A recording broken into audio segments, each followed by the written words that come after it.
Yeah. Okay. Good morning, everyone. I'd like to call to order the Montgomery County Planning Commission board meeting for Wednesday, June 10th, 2026. Let the record show that we have a full board for the exception of Jonathan Rindy, who is excused for today. Before we get started, is there any board comments?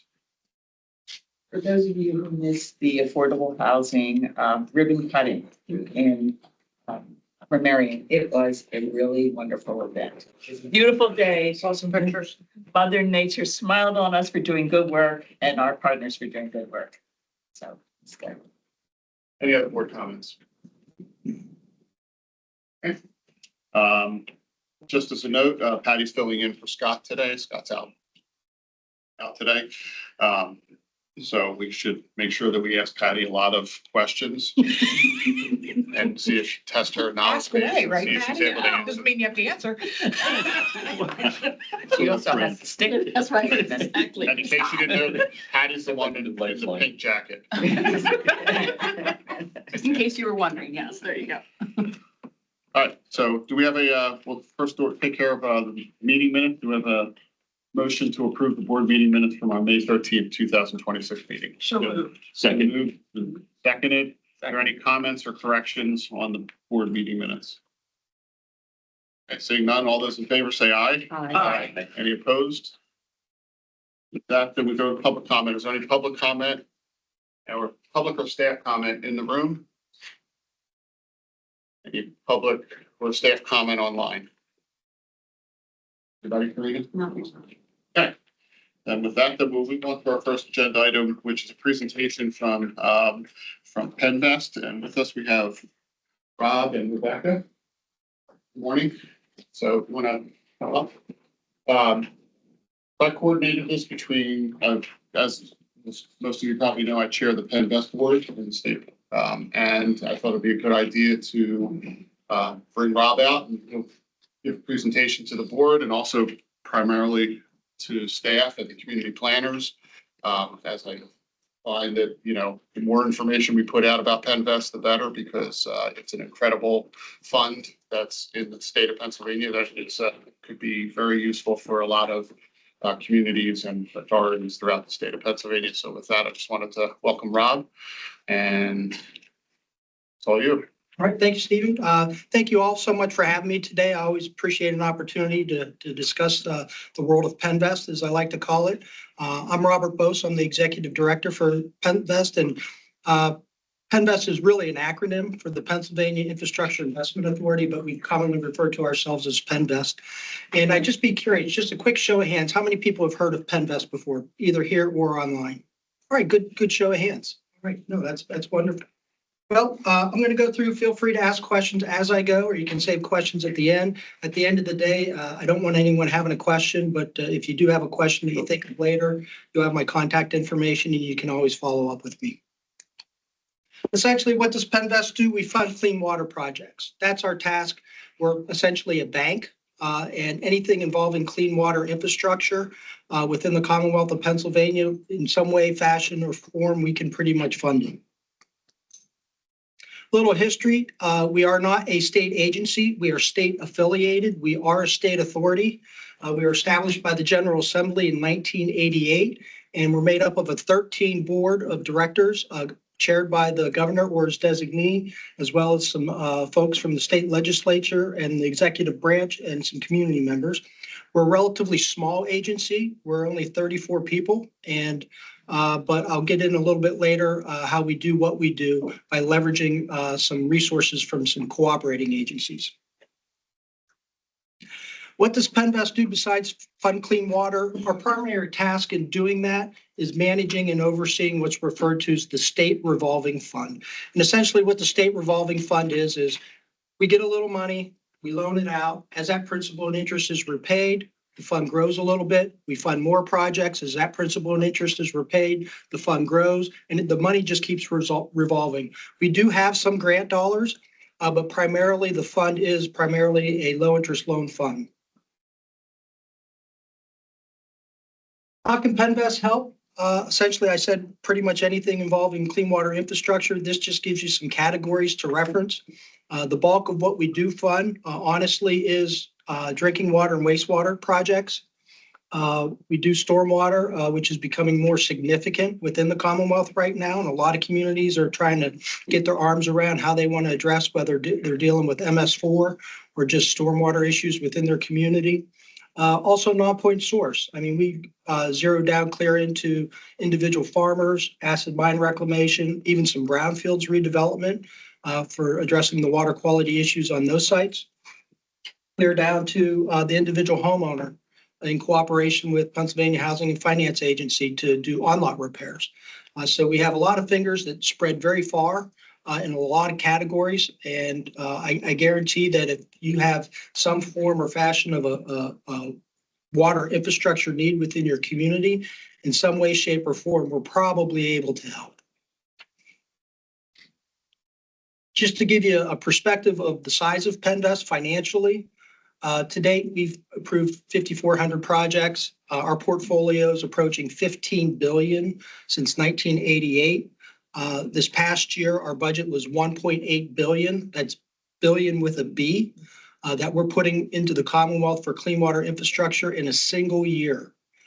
As you can see, the breakdown of our projects to date, again, you can see drinking water and wastewater are the majority of what we've been funding, but the non-point source and the stormwater projects, all the other categories, as clean water infrastructure is becoming, I think, more, society is becoming more aware. And because they're becoming more aware, they're engaging it more to address it within their communities. And we're starting to see some of these other categories increase in number of projects as a result of that. Where do we get our money? A variety of ways. We get capitalization grants from the federal government. Those capitalization grants come to us. The bulk of that does go out as low interest loan and builds our fund and capitalize the fund. We also have some state sources of funding, Growing Greener, Marcellus Legacy funds, recycled loan repayments, the investment income we get from the fund that we invest in the banks and the market, the interest we earn, as well as some previous state obligation bonds. But as of right now, we do not receive any funding from the general budget of the Commonwealth. We are completely separate from that. Our funds are designated specifically for the agency. So if there's, say, a budget impasse, it doesn't affect us. We're not on the general fund. Just to give you kind of an idea of the map of where our projects are, we're in every county within the Commonwealth. As you can expect, you see a consolidation of projects where there's higher population. You get into the southeast like we are here. All the dots start to blend together. You get over towards Pittsburgh in the southwest, same thing. You start getting above Interstate 80, it's much more rural. And that's why there's less projects there, just because there's less people, less need for infrastructure. So you can see around the population centers of where we're at. I kind of joke around a little bit. This is always reminds me of what's that, paint by number? Mm-hmm. You know, eventually the water gets brown because you have so many colors, but that's the goal here. Hopefully all these colors start blending together because we're doing so many clean water infrastructure projects that hopefully the map turns brown. But I just joke about that. But anyways, just to give you a perspective of where our funds are going within the Commonwealth. One interesting thing about us, let me back up. Every state in the nation has a state revolving fund. It's managed by different entities depending on what that state does. Some it's by an authority like PENNVEST. Sometimes it's their Department of Environmental Protection, could be their Department of Health or anything like that. And the bulk of those state agencies across the country only meet once a year. So entities have to wait to see once a year if they're going to get funding. We meet 4 times a year. And the reason we do that is we don't want the money sitting. We don't want people waiting. So if you don't make it to the application in one quarter, you know there's another meeting right around in the next quarter. And this is pretty typical. You know, the calendar might adjust by a day or two, but generally quarterly, these are our meetings and have been for since 2010, actually. How we work, think Amazon. We're like many websites today. Anything you're engaging, you get a username, you work through an electronic system. We are 100% electronic. We're the only agency within the country that is 100% electronic in managing the state revolving fund. It's like anything else. You get a username, you enter, it's an electronic application, you fill out the information. It goes through our system. We partner with Department of Environmental Protection and Department of Community and Economic Development to do a technical review and job creation review. You don't have to worry about that as an applicant. All you're doing is putting the application in the portal, and we're managing everything else into the background. Nice thing about it is that portal is open 24/7. If it's the consultant working in the evening, he can be, or she, working on information input. It could be on the weekend. A lot of times there's local officials that have second jobs and they can't do stuff during the day. Well, they can come into the portal and do their portion in the evening or in the morning or in the weekend. So it creates a lot of flexibility that our portal is available 24/7 with everything and anything that applicants and potential borrowers need in submitting information to get to the table to access our funding. And we also, it's just not the application part, it's the settlement part. It's also the disbursement part. Everything's done electronically through ACH. You submit your payment request. We're actually getting reimbursements out, assuming the payment request is complete and accurate. You're getting funds in your account inside of 2 days. As I mentioned, we partner with the Department of Environmental Protection.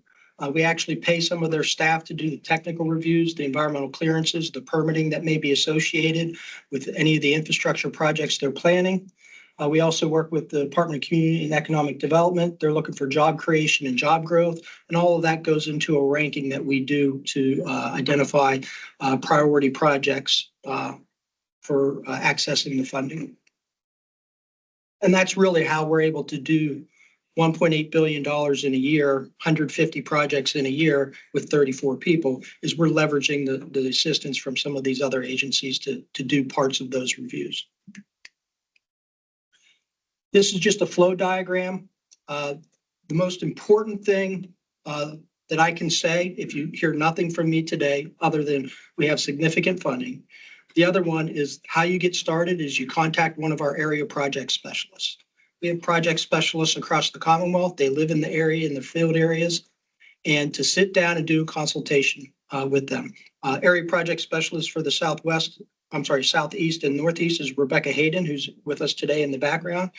And she's the face of PENNVEST. It's not me, it's our area project specialist. They're going to come out, they're going to sit across tables like here today. They're going to meet with the individual municipal officials or the landowners and really facilitate. And their job is to help them get through the process to access the funding.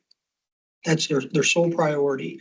So the first thing to do is just sit down, even if you're thinking about a project, call them, talk to them, and do a consultation. And what it does is it gets everyone on the same page of what's the scope of the project? Is it going to be eligible? When do you think you might be applying? What are the things you're going to need to be successful to get an application submitted? And our project specialists will walk you through that. So that primarily is the most important thing, other than knowing the funding capacity that we have, is to be speaking with our project specialist. But once you're into the system, you get your login account registration. It's an online application submission. The administrative and technical reviews happens internally. You're not submitting stuff to DEP and then stuff to us and stuff to Department of Community and Economic Development. Those agencies are coming into our system to do that review, so it's a single submission. And then once it's technically and administratively ready to go, we're going to recommend it to the board for approval at one of the quarterly board meetings. Assuming it gets approved, and I got to tell you, I don't take projects to the board to be denied. So if it's administratively or technically not ready to go, it's just not going to be recommended. But assuming the board approves, after that, you're going to get a funding offer. Literally after our board meeting, I go back to the office, so do the electronic sign-offs, and communities are getting that funding offer electronically submitted, sent to them, and they can see what the funding offer is, what the source of the funding, whether it's federal requirements, state requirements, and they get a review what that offer is. And they can decide whether they want to accept or reject it. They can review it with their professionals, their engineers, their attorneys. And assuming they accept that funding offer, at that point in time, we're awarding based on project estimates. Once you get a funding offer, that's based on an estimate. At that point in time, you're actually going to bid the project and get the actual dollars. And assuming the bids come in under, we're going to settle on the actual dollars. So if you're approved for a 20 million project, you bid it for 18, bid it and it comes in at 18, we're going to settle on 18. We're just agreeing to fund for the project. That's not that you have $2 extra million to do whatever you want with, but it's just to make sure it covers. If a project comes in high, which it sometimes does, you can come back and ask for an increase to cover that additional amount that's needed for the bids. So after you get the bids, then we're going to settlement, get the funding agreement and everything locked in. And at that point in time, you're building and constructing, getting reimbursed. Once you incur the debt, you don't actually have to pay for it, but you have to incur the debt, then you can submit for reimbursement.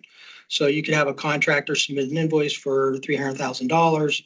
At that point in time, you've incurred that debt. You submit it to us for reimbursement with the invoices. We're going to review it, make sure it's eligible. And then in 2 days, you're going to have the funds reimbursed in your account through ACH. Once the project's complete, assuming there's a loan component, at that point in time, you're in final amortization and repayment based on your interest rates. And that's really kind of the streamlined process, high level. From the time an applicant submits, we try and complete settlement and have things under construction within 6 months. That's our goal. I think right now we're at like 179, 176 days is our average. So we're right on there. And the reason why we're able to do that is we're a construction ready program. You got to have all your permits and you got to be ready to go. And the reason we do that, and a lot of people ask, hey, I don't want to start a project unless I have the money. Well, sometimes that project in design and all that could take 3 years. It could take 5 years. And that if we approve projects that way, that money's going to sit on the shelf for those 3 to 5 years. And we don't want that money sitting. We have enough money that we're assured that we're going to be able to fund you on the other side. So all those soft costs for designing, the engineers, get the permits and all that, that's reimbursable at the time you come in for construction. If you need to interim finance, the interim financing is eligible as a cost and the interest associated with that interim financing. We also have a program where you can come in for design and engineering for communities that have hardship that really need that funding up front. So again, all of this, talk with our project specialists. They're going to set you up for success. Our funding maximums, right now in our enabling legislation, it says that we can fund up to $11 million for projects serving one municipality. Projects serving 2 or more municipalities is 20 million as a funding cap. And projects serving 4 or more municipalities, there's no limit, assuming that the board, a supermajority of the board approves. I recognize that these are 1988 dollars. The legislation has not been updated since 1988. And currently I'm working with the legislature to increase these maximums based on the consumer price index to be more current today. So I'm trying to get that legislation to get some feet under it. As you can imagine, that can be difficult when you have a divided legislature, but that's the direction we're going because we have funding, we have capacity. It's unfortunate when I have projects that we can fund the whole project because we have the money, but our legislation inhibits us from doing it. And that's why we're looking to update. So you may look at, the reason I go down the rabbit hole on that is the fact that you might look at these numbers and say, hey, that's really not much for some of the projects that need to be done.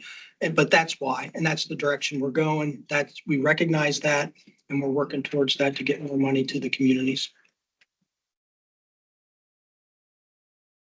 I always like to point out the competitive terms of PENNVEST. A lot of folks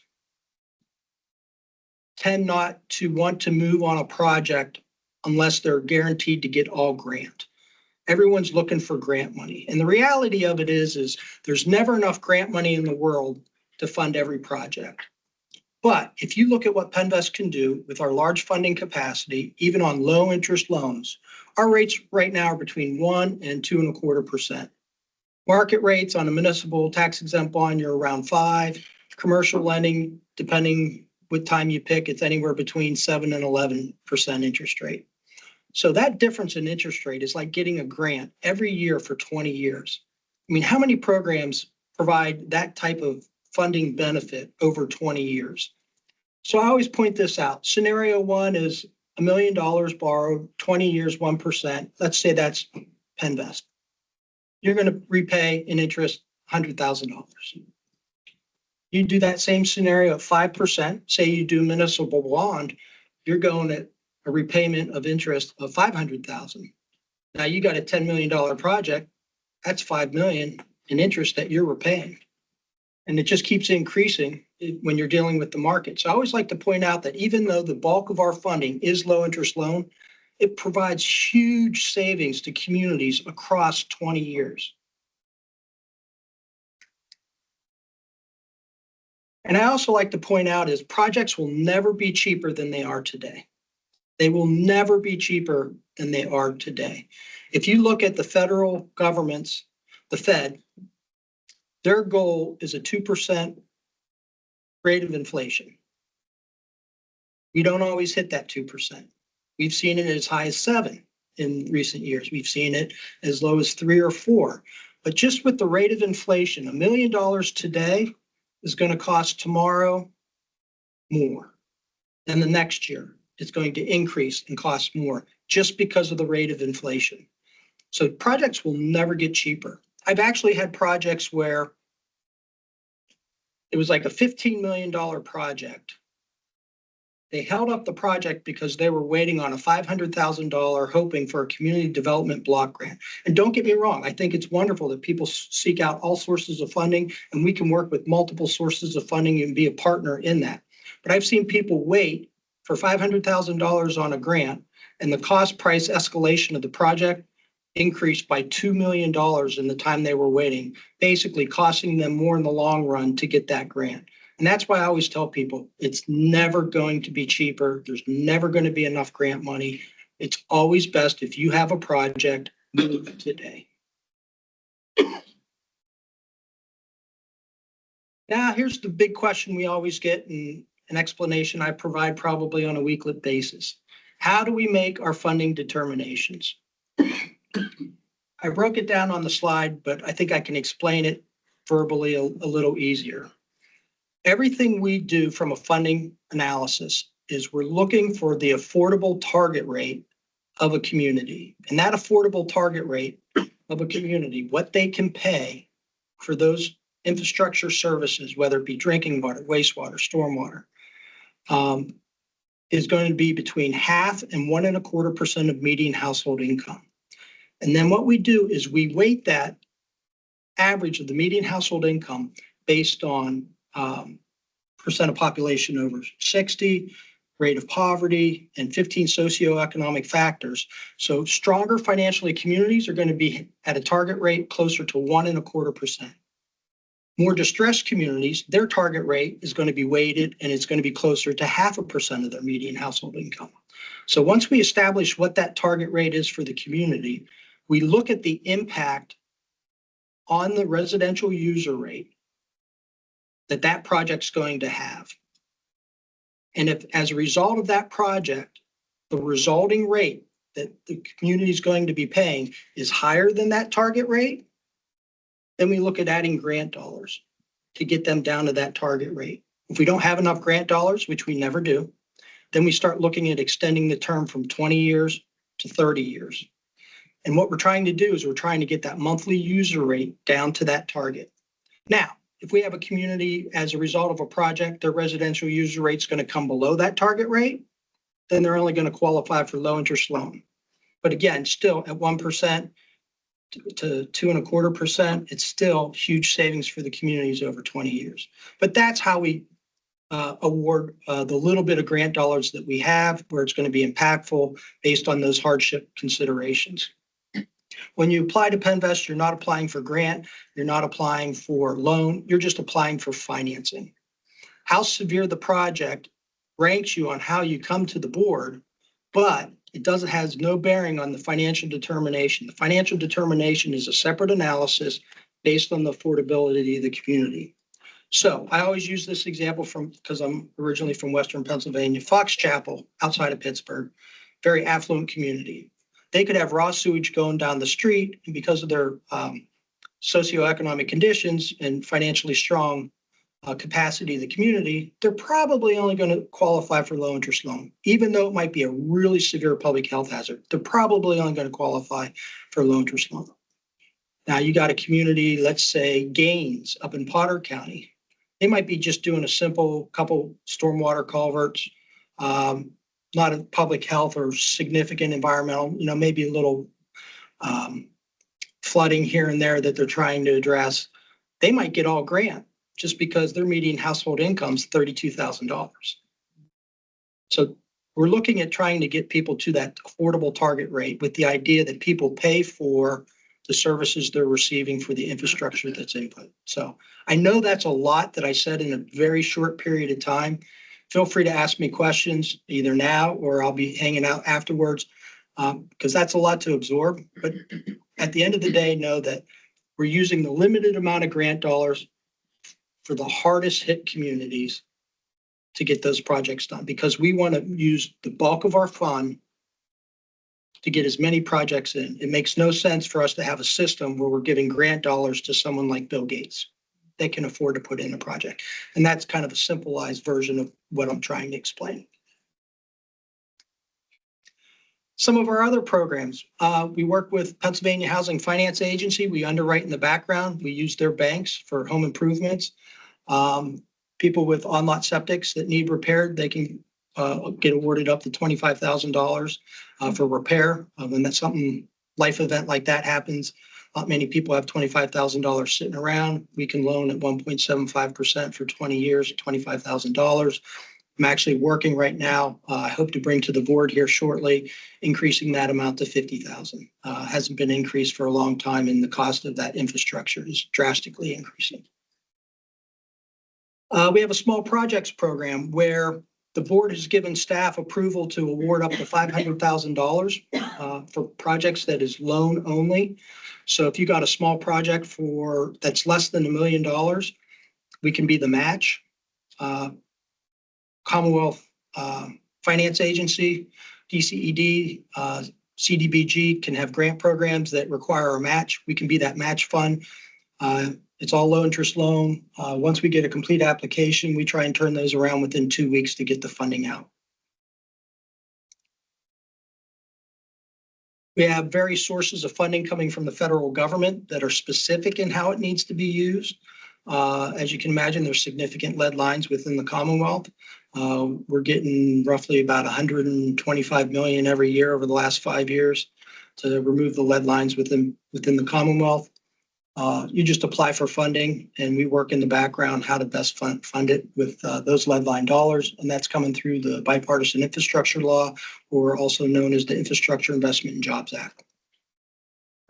Yes. Having a planning meeting tomorrow for a lead line project right here in town. Oh, wonderful. There you go.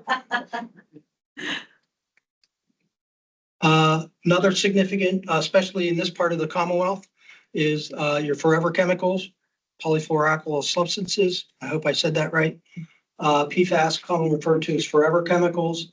We have specific funding coming from the federal government through us to fund these projects. The funding does have to go out as 100% grant, but as I said, there's never enough grant dollars. So we're prorating those dollars so that we can fund full projects. We're probably prorating at about 60% right now. So if projects come in, they're going to get 60% grant of those federal dollars. We're making the rest up with low interest loans so that we can fund the full project, so that we can fund everybody. And I would say we've probably funded, I think 38, maybe 42 PFAS projects. And of those 42, I bet 3/4 of them are in the southeast part of the Commonwealth right now. So there's significant dollars coming into this region specifically for treating polyfluoroalkyl substances, which is wonderful. We're getting the money where it needs to be. This is just a map. I don't know why this showed up this way, but the Northwest should be orange. But these are the areas, field areas for our project specialists, contact information, phone numbers.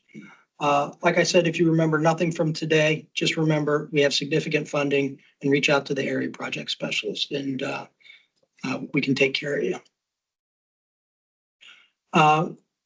We also have a lot of information on our website that you can peruse about our individual programs and how everything works, what our interest rates are and everything. There's various trainings on there on how to work our systems. And we're also on social media promoting the projects that we're approving across the Commonwealth. Feel free to connect with us through Facebook and you'll see a lot of the different things that are being done across the Commonwealth with funding through PENNVEST. That's just, again, a real high level. Appreciate the time. If I can say nothing else, I'm just going to say it again, contact our area project specialist. We have significant funding in the billions of dollars to access, and it'll never be cheaper than it is today. And I will tell you that right now is once in a generational opportunity to seek funding through PENNVEST. With the influx of the Infrastructure Investment and Jobs Act funding, that's why we were able to do $1.8 billion last year. I've never seen funding like this in my career. I've been with the Commonwealth for 28 years. We never know when that next slug of money might be coming through. But the nice thing is our fund's still going to be here regardless of what happens at the federal level because of the revolving nature of our fund. So happy to take any questions. I know you have other agenda items you want to discuss, but I'm happy to take a few questions if anyone has any. If I don't mind interrupting you for a second. So we found out partway through your presentation that online the slides didn't advance. So maybe Rob, if you could take it down and at least put up maybe that contact list so that that's what people can see. And I might say that you might have to answer some questions based on some of your numbers. I apologize. Well, and feel free. That PowerPoint can be shared. Thank you. Absolutely. But maybe that slide, you could find that slide, Rob, and share that. That way people online can see the name of the contact that they should get a hold of. Yep, certainly. Yes, sir. Yes, I represent a developer that is building 250 age-restricted units for seniors. And there's a water and sewer project that we're extending the water and sewer about 10,000 feet, on each of the entities to service this particular property.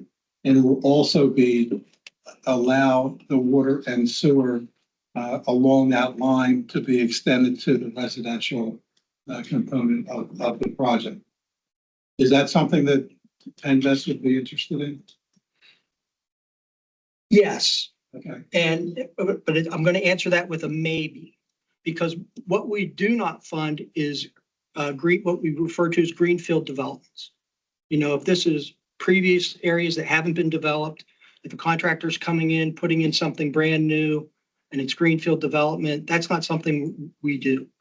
We're dealing with existing needs, but we have seen situations where sites have been redeveloped and turned into, say, apartments. One was an old silk mill that I'm thinking of, actually Rebecca's. It's an old silk mill. They redeveloped it into apartments.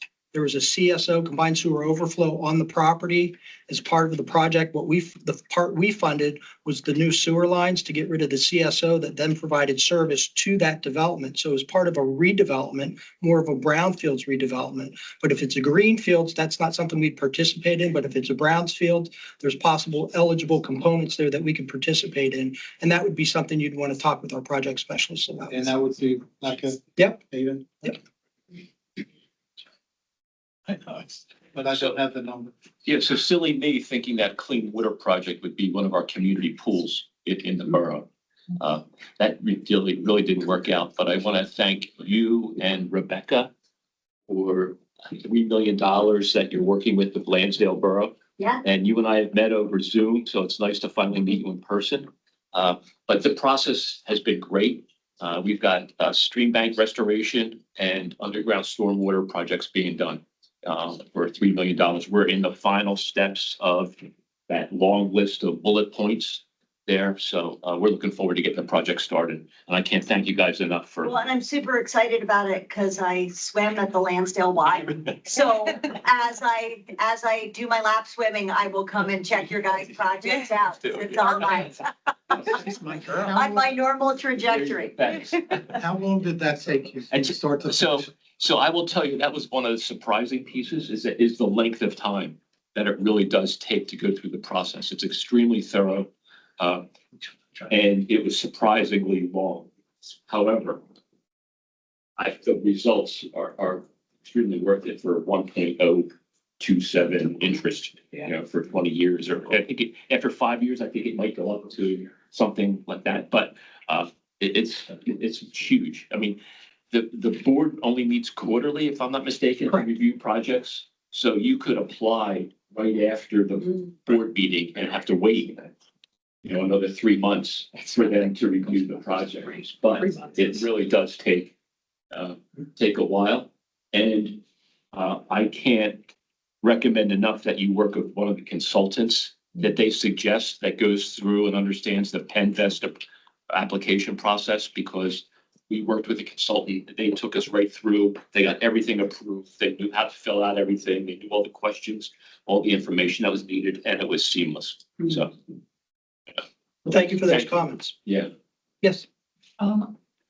It's really interesting to me, and because I really have never heard the breadth of your work.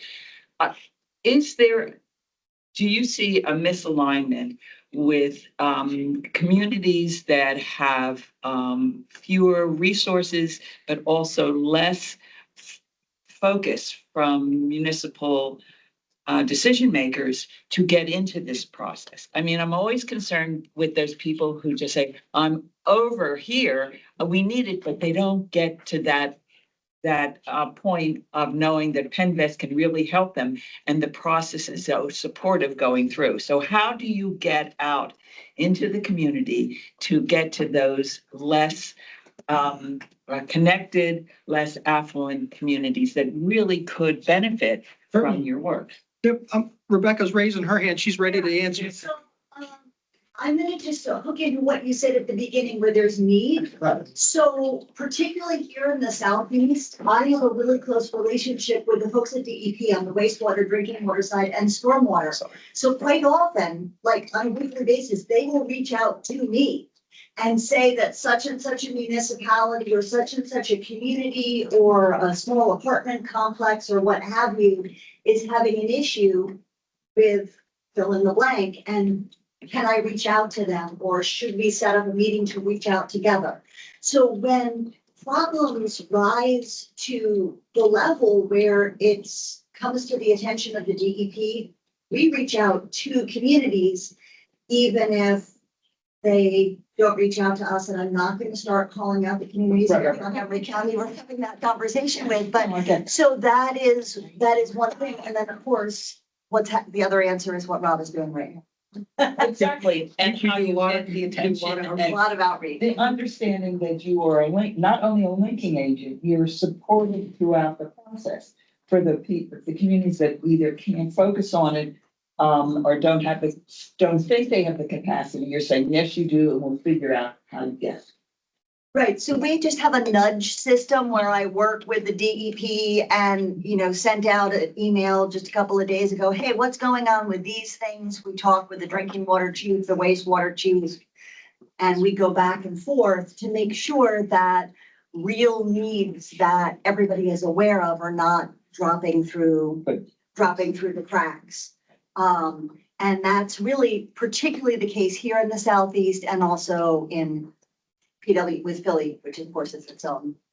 Thank you. Yeah, a lot of times people will reach out to us, legislators, the enforcement community, county officials, local officials will say, hey, we got this problem. Can you help? And we're like, yes, we can. And our area project specialists engage.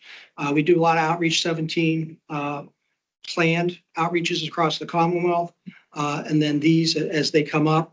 And at one point in time, we're not doing it right now, but at one point in time, we actually had a consultant on board for PENNVEST to work with those specific types of communities. And really what we found is that it's not that they couldn't do it, didn't have the capacity to do it. What they were doing was just looking for grant dollars. And they only were going to do it if they could get grant dollars is really what we found.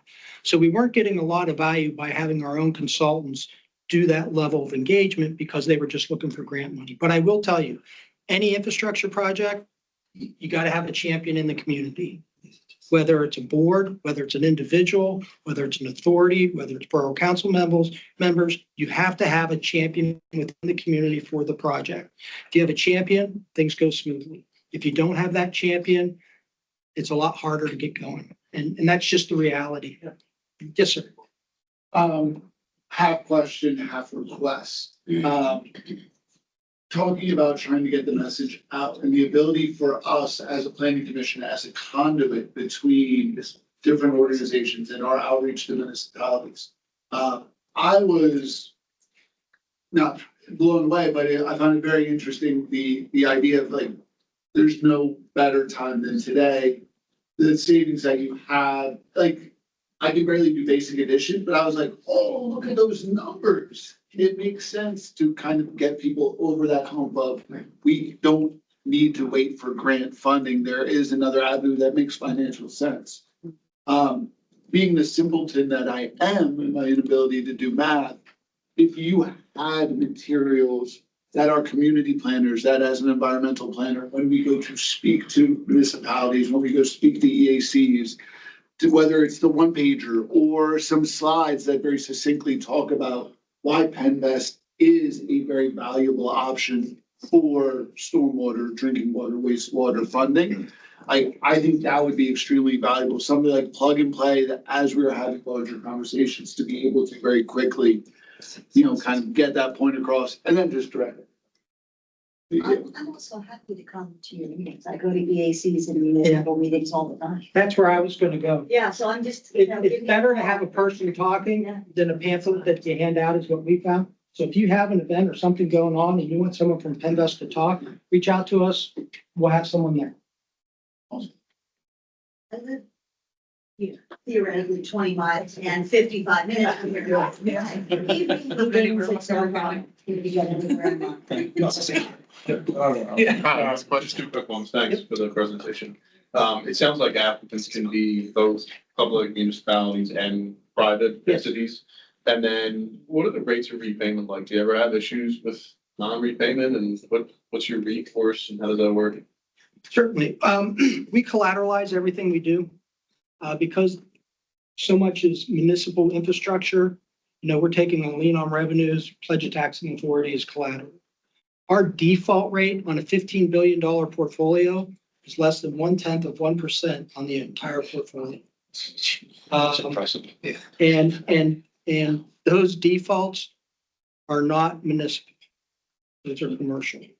And there are very few, and there are various reasons for that I don't need to get into, but we collateralize very well because I have to protect the perpetuity of the fund. That's one of my jobs, protect the perpetuity of the fund. So I have to make sure everything's properly collateralized. So if things do go south, we have recourse to make the fund whole. Kyle, I think that kind of goes to what I was saying about the thoroughness of the process, that they really do go through and look at everything to make sure that they're making a good investment with this particular community or entity. And there's also reasons for us to be that thorough, because if we would ever have to leverage the program, we have a AAA rating, bond rating with Fitch. So that helps us get money cheaper. We're a very secure investment for the bond market. We're very low risk because of how large our portfolio is and how low our default rate is, and essentially how over collateralized we are. And that's intentional in the event that we need to ramp up the program and fund more projects and need to leverage the program through the bond market. I think one of the things that, Rob and I talked about this, kind of at the top of that bell curve right now of funding because of the money that's been influx from the federal government. And so I think was it before the pandemic or something, and not that that's a key point, but where was the funding level for PENNVEST at that, for, the yearly budget for PENNVEST at that point? And We were doing about $400 million a year. Last year, we did 1.8 billion. So we are a program on steroids right now. The bell curve's going straight up. And it's not, the influx of the money is helping, but I think what's eye-opening, at least for me, is that we know the infrastructure need is there. We just are trying to encourage people to engage us to address those infrastructure needs. We've done a survey across the Commonwealth, and right now, in the clean water side, wastewater side, there's a $14.6 billion need over the next 20 years. On the drinking water side, there's a $24.4 billion need. So we're looking at a $40 billion clean water infrastructure need across the Commonwealth over the next 20 years. I'm doing my best to fund it. And the key to that is because of the influx of money that we have gotten from the federal government. It increases that state revolving fund. So if it's managed correctly, if it's managed properly, which it is, then that allows us to not have to recess back to that $400 billion. We can, that annual budget will stay at a higher, hopefully stay at a higher level because we're managing that revolving fund, and the assets that have gone out or the funding that's gone out comes back and still maintain that. It will be at these levels for the foreseeable future, the way we're managing it. It'll slowly increase each year moving forward.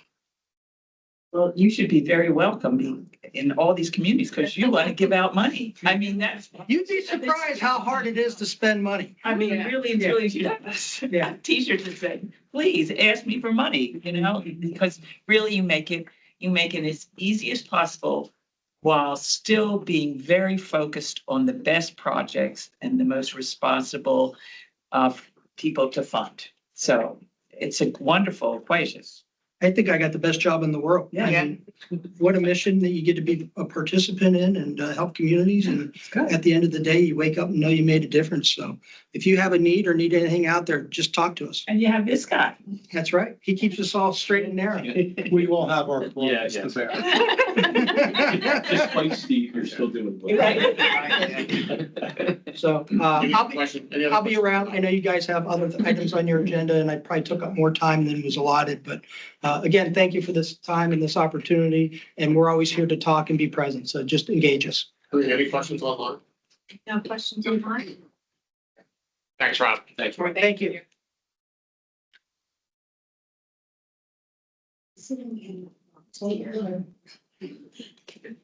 All right, so with that, we're gonna move on to our next agenda item, which is a construction report, residential and non-residential. Paul and David. Morning, David, how are you? Good, Sheila. Morning, board members. I'm not giving up money, but hopefully I'll have some good news. That's the right one. Yes, it is. Thank you very much. I can, okay. So, good morning, everyone. Here to go over the annual housing units built and non-residential reports. We have some interesting findings, so I'll get kind of right into it. So, when I was here giving this last year, we noted we saw a notable decline in housing units built overall. That was mostly at the time because of the decline in multifamily. But this year, we've also seen a decline in single-family detached and single-family attached homes. But 24% decrease in detached homes, down to 447 units this past year for 2025. Just over 500 units built in townhomes, attached homes, 38% decrease from last year. So kind of going to go into the potential, reasons for that, give some overall background. Multifamily was up a significant amount, but it's still down overall compared to the totals that we're used to seeing the last several years, or really the last decade or so. And we had 27 mobile homes built, which was a slight increase from last year. So grand total, exactly 1,600 units were residential units were built last year. And of course, we're going to go into how that fits into the comp plan goals.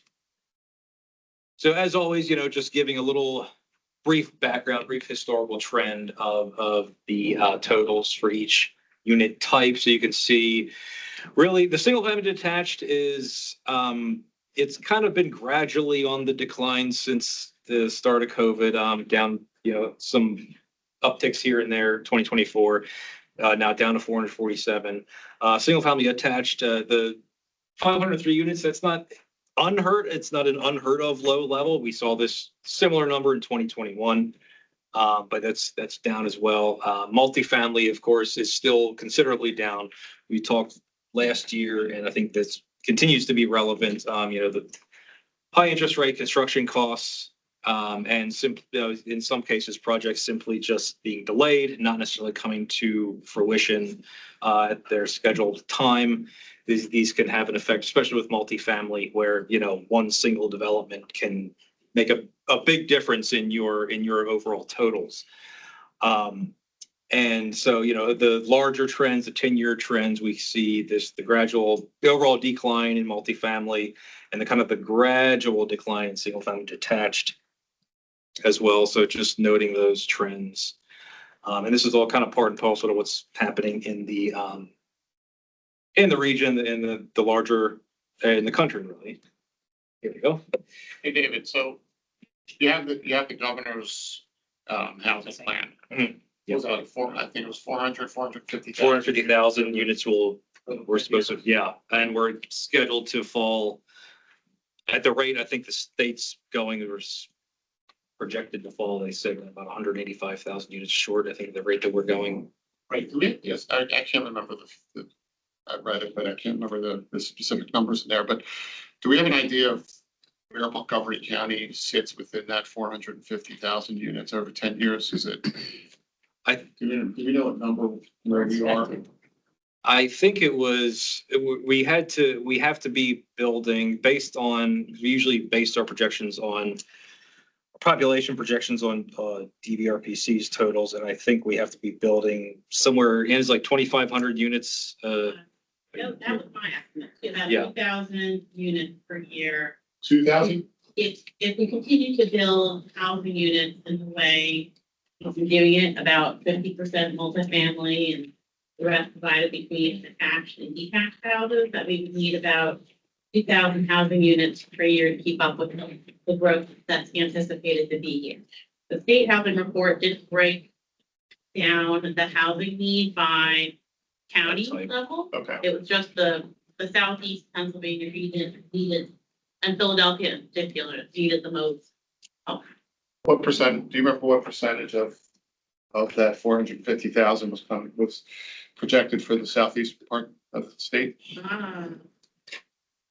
I don't. Somewhere I between can a third get and a half. the- maybe. yeah, It something- Yeah, I think it was the around there. majority. Yeah. Wow. I don't. Yeah, I'm using the number like 40%, Yeah. but Yeah. between a third and half, let's check. Because you do math. Because I am better at math than John. Better than John. Clearly.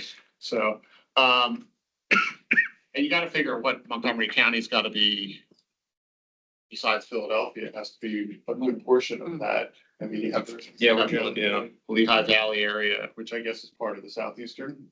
I think if the state is concerned, yes. Yeah. So I mean, we gotta figure, we gotta be, if, based on the state's housing study, we gotta be looking at somewhere between 3,500 units in just Montgomery County. If you're looking at that total number, so.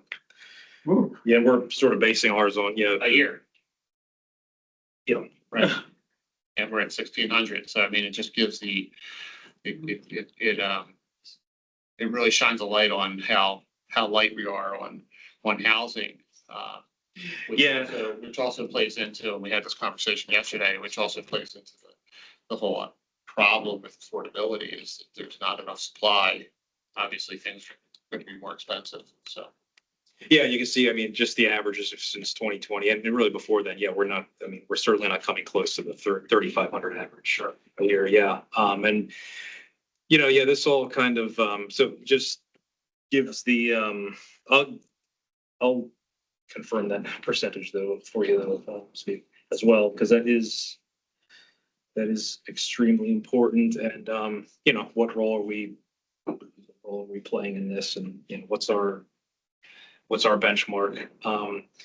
So, this past year, Upper Dublin had the most units, mostly due to the J Veridian development on Virginia Drive, multifamily development. Bridgeport continues to build on the Riverview development, and we've seen, we can continue to see Mostly, in large part for Horsham and Hatfield Township, driven by, to some extent, or at least a fair extent, age-restricted housing, the Regency and Waterside, and the Del Webb, North Penn developments, and Norristown, Hatboro. We see, Royersford is, they're not always in there, but they had the big development, the 610 Main Street development. It was the old ice cream,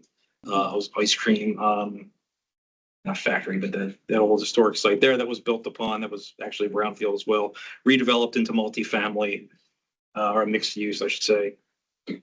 We had 14 municipalities that did not have any housing units built.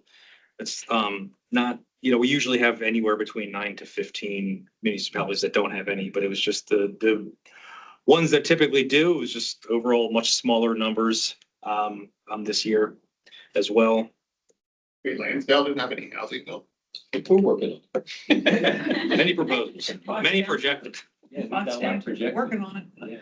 Yeah, 5,200. Mhm. And we do go over, for perspective, some of the proposals too, and just pointing out some of the single family, just like to go, scattered map of each major housing type. So single family detached, you can see, Horsham, you've got a lot of development, a fair amount in Plymouth, Douglas as well, and some of the, is this thing working?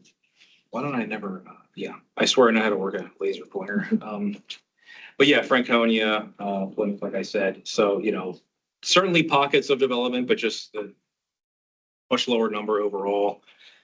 Attached housing, same thing. A lot of this is still concentrated in, Bridgeport, Upper Merion still continues to build on Stonebrook at Upper Merion, overlook at Town Center as well. Lower Salford has some as well. And what you see in Horsham and Hatfield Township, a lot of age restricted that is continuing. And the multifamily is, again, a little over 600 units total. So we've seen a couple developments in Narberth here, Lower Merion, along Lancaster, Norristown. This was a new development, the Montgomery Park Senior Housing, Royersford, as well as, and then a couple of developments in Hatboro, one of which is in addition, there's the addition to the Victorian Village, existing age restricted housing. And then Jenkintown had a couple of, one mixed use project, another one that was, it was on a church site, actually. It was the Episcopal Church of Our Savior that had, I think, 36 units, I believe it was 36 units built on that same lot. So a little bit of the, yes, in God's backyard development. David, is there something in here that correlates the housing types with the cost? So that we know, are we getting a lot of multifamily and it's all above $750,000? That's what one of the things that we really need. Yeah, you mean like what are the rental costs of these? Not rental, not even rental or purchase. Yeah. If we have a lot of housing being built and none of it is within the range of young starting families or our working population, we're still way out of sync, No, very much so. Yeah, and we I should include on here, but just our Compared to need, we don't have enough housing. No, of course we don't. Yeah. But also, if it's all at one end and not where where the need is, we have lots of housing, but not people can't afford it. So that's our affordability issue. So. Right. Yeah. We've got that information, Chelsea, in the housing price report that. Okay. Yeah, we break that down by existing and new housing. And yeah, the new housing is. It's outrageous. Well. Yeah. That's making a value statement, but the reality is it's wonderful to see where it's going. And then I want that thing that says whether it's within the reach of the people who need housing. Yes. Especially when you look at the numbers of my generation who are not moving out of their houses. You know, sometimes they're older homes that could be appropriate. You know, we have 1 and 2 people living in houses that could take whole families, but we're not moving because we have no place to go that we can afford. Or want to And be. you don't want to move down to Georgia or wherever. You don't want to move, down. Of course, that's getting expensive too. That's Very complicated. Yeah. I'm sorry, very much so. but it's there. Be this time. Yeah, it's just for a little perspective as well, so in terms of the decline in housing, you're also looking at, obviously, there's projects that have started that have maybe not finished or have taken longer, but we're also seeing, as we kind of saw with the multifamily, as I showed last year, in 23 and 24, this is the housing units proposed, taken from the annual summary that's presented in January. This is, so you can see in kind of lining it up, it doesn't line up perfectly because, things can take longer and there's so many variables, but 23 and 24, especially with single family detached, you saw a significant decrease in, there's 61 proposals for detached housing total in 2023, 176 in 2024, down from, what was previous years, and albeit still up and down, but, much less. It's back up this past year. I'm not sure where we are in 2026. I can double check that. But, those kind of feed into that shows that, okay, there's clearly fewer being proposed in the first place. And we just had some builders in here yesterday talking about how expensive it was. So I won't rehash that, but, reflecting the costs and the interest rates. So it's not just, but, it's also stopping projects from even being proposed.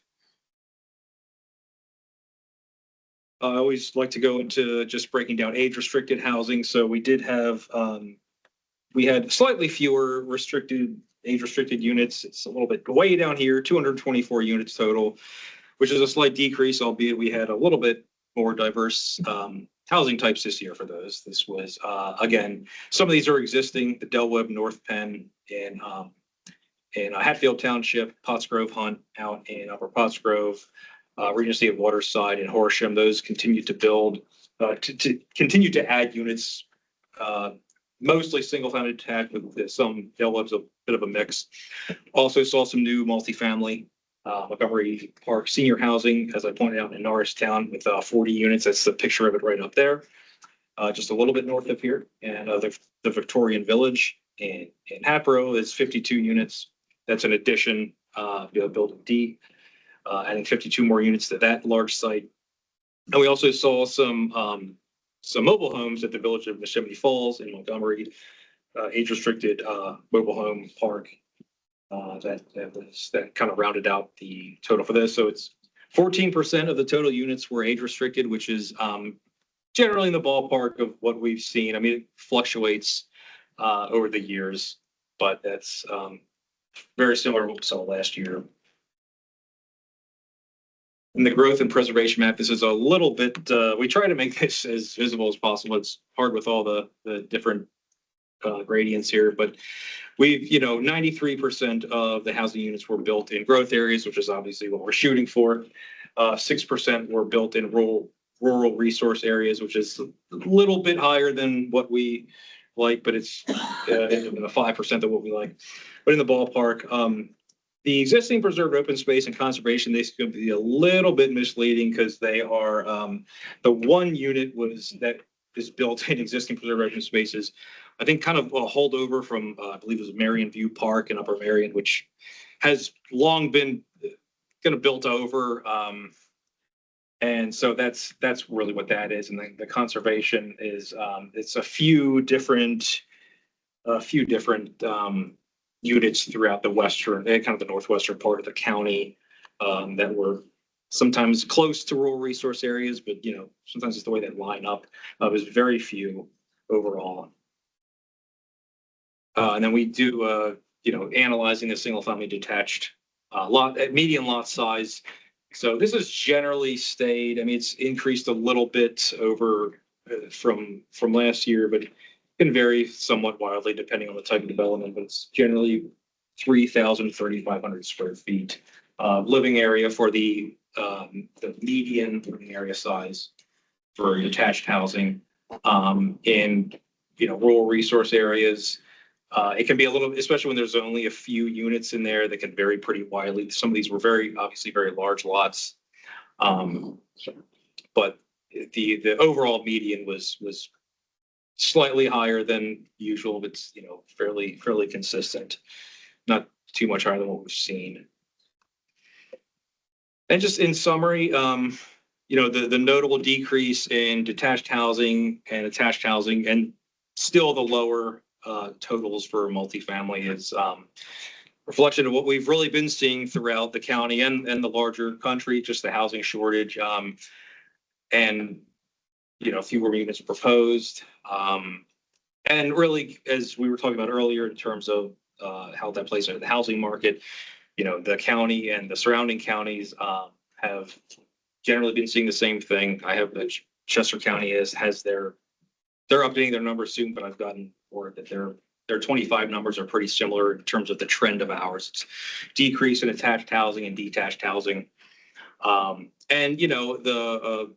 as I showed in April in our median price report, low inventory, a decline in the median listings for available houses on the market. So this is just 1 year, but that kind of plays into, there's not enough housing being brought into the market as well, even though it wouldn't be affordable to someone who's trying to enter the housing market for the first time, but it would provide that extra level for, other people who would maybe move up and then free some space up on the lower end. County comprehensive plan generally in alignment with the plan, a little bit over, but still pretty close. And have I gone over my time? I'm kind of rambling a little bit. But then the non-residential bill, we've seen just about a 1 point. Before that, do you have a sense of where you are, where the county is in the first 5 months of the year, 2026? I can double check that. I'm not sure off the top of my head where we are for the 26 proposals or the units built. Oh, versus to what you just presented for 2025. We have a sense of where we are in the first 5 months of 2026. Not off the top of my head. I can definitely get the number though. Absolutely, yeah. That'd be something interesting to see where we are. Sure. Going into the last half of the year. That's good. I think anecdotally, our proposals are slow. Mhm. Just based on Steve, you would know how much we've reviewed so far this year. Yeah, I kind of missed some of the presentation because I was working back here, but proposals compared to last year. Yeah. We're probably a little bit behind for sure. Okay. Yeah. That's what I would suspect.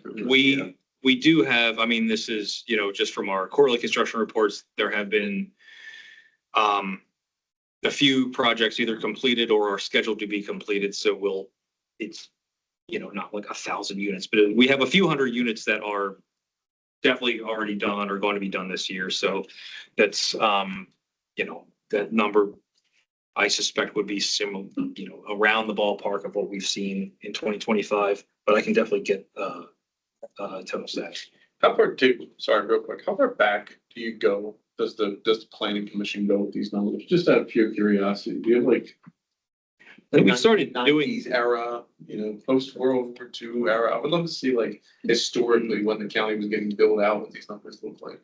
We have data that goes back to the late 90s, I believe.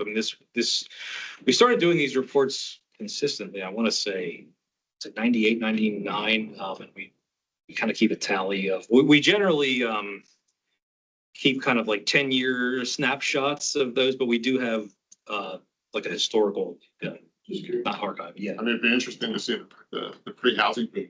Yeah. 2000s. What the county adding that. Oh, yeah. Yeah. We're seeing 3,500 units. Yeah. It's like, whoa. Yeah. And some of the municipalities that you have not seen in a long time, Bill, Right. were, in the kind of the throes of that.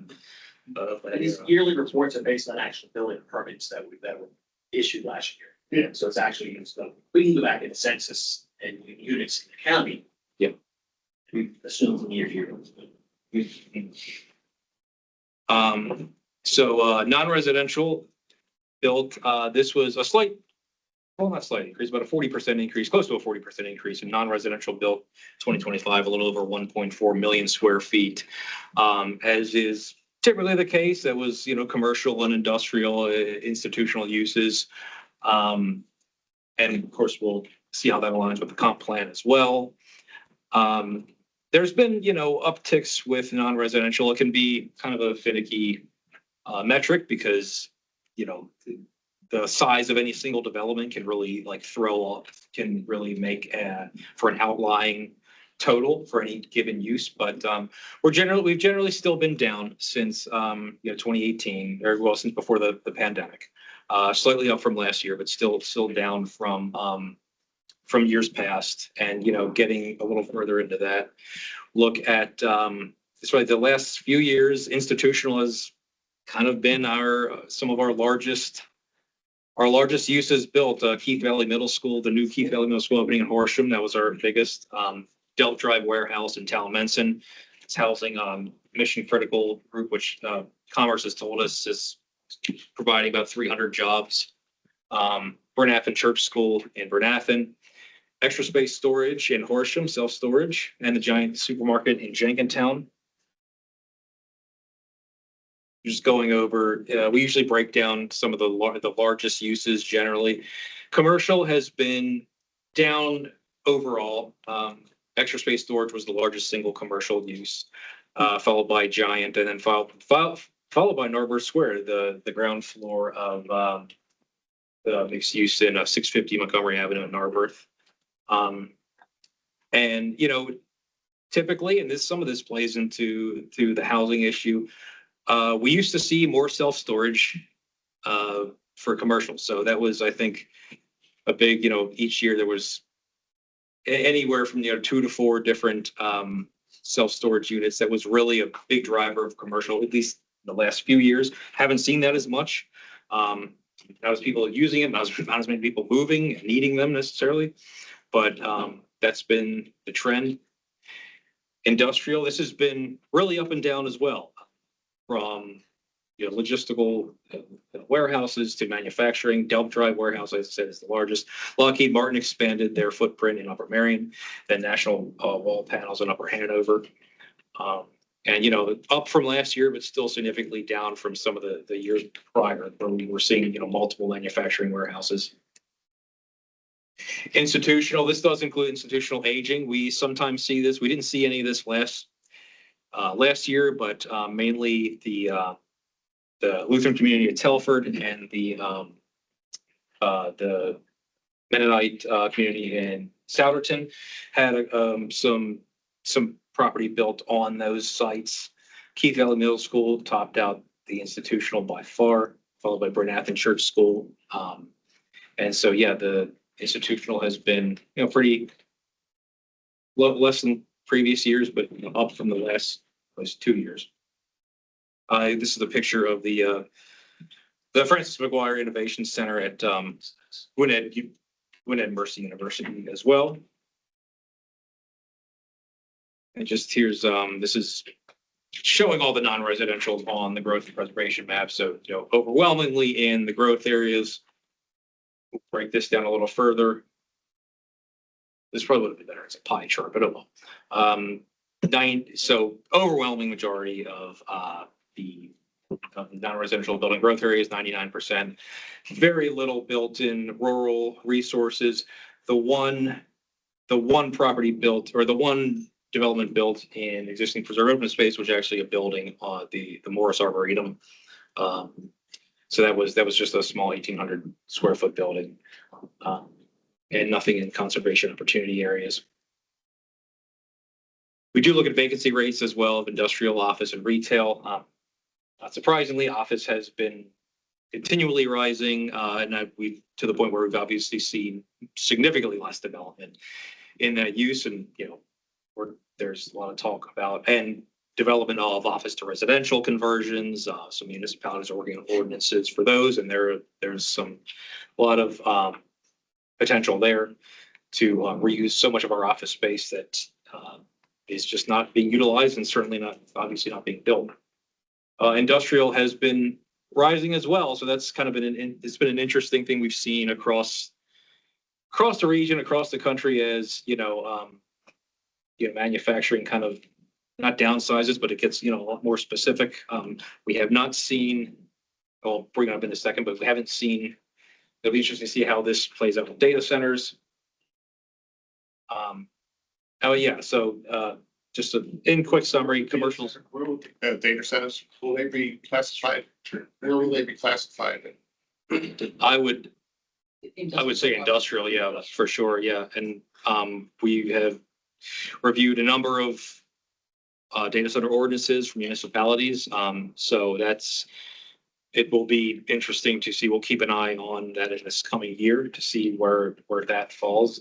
Industrial kind of always. I know there's been talk out in, I mean, they're all stuck in like limbo, right? I mean, there is one in East Whiteland in Chester County that's approved at a smaller. I know, I've seen a couple. Limerick's doing hearings. Upper Marion has 6 to 8 at this point in Plymouth hearings. has had some. Yeah, Plymouth has had some. Yeah. The communities are What's that? but the communities are rejecting it. That's the challenge. And then actually, we just found out that in Upper Hanover, that was just passing their ordinance last night, earlier yesterday. They hadn't got a submission Yeah. Before before the ordinance was passed, yes. Wow, there's a surprise. Like hours though, Yeah. so. Shut the front door. Just heads up. If I am in the coming years reporting on data center development, I remember I'm just a messenger. So, but yeah, so keep an eye on those. Industrial kind of just morphs. It doesn't totally go away. You could apply that reasoning to all uses, but especially industrial, just because the sheer size. But align with our county comprehensive plan, 99% building growth areas. So comp plan goals met in that regard. And that's all I have. So thank you very much. Oh, if anyone says any Questions for Davis? Anybody online? Thank you. Thank you. Thank you. Just so you know, we came in under time. Oh, sweet. Yeah, I know I talked to you. All right, we have a community planning update and the trifecta with Tim this month. Morning, Tim, how are you? Good morning. Good. How about yourself? Good. So, take your stop for Frederick, Whitemarsh, North Wales. First we are. Okay. One's a laser and the other's a clicker. 1 second.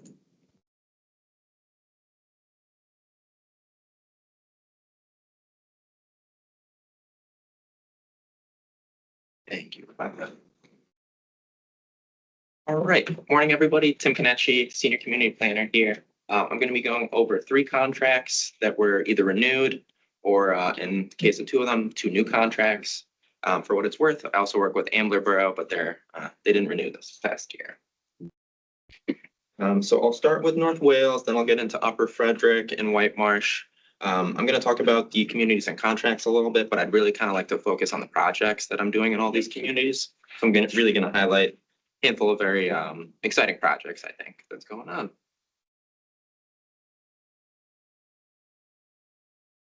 Yeah. Thank you. Always something with the computing.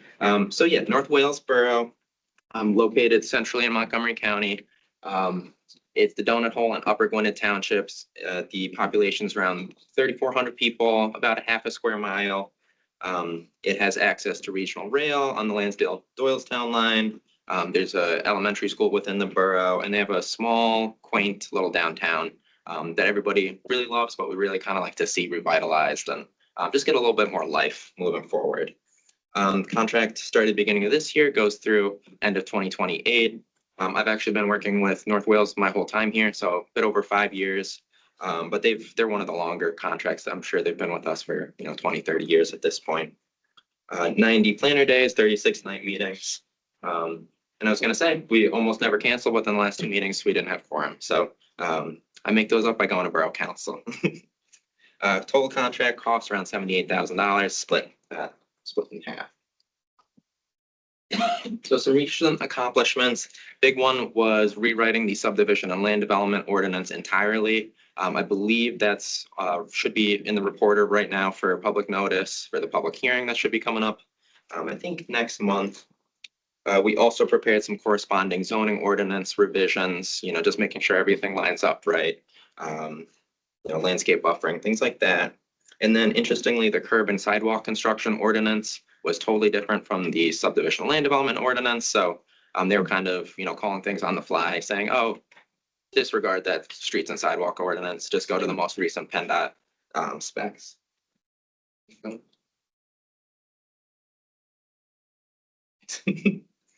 And then a big one, which I'm going to highlight more in a second, so I won't go too deeply, is the comprehensive plan implementation report that was adopted in 2018. So we're just kind of looking back on everything, seeing what we've done, what's left to do.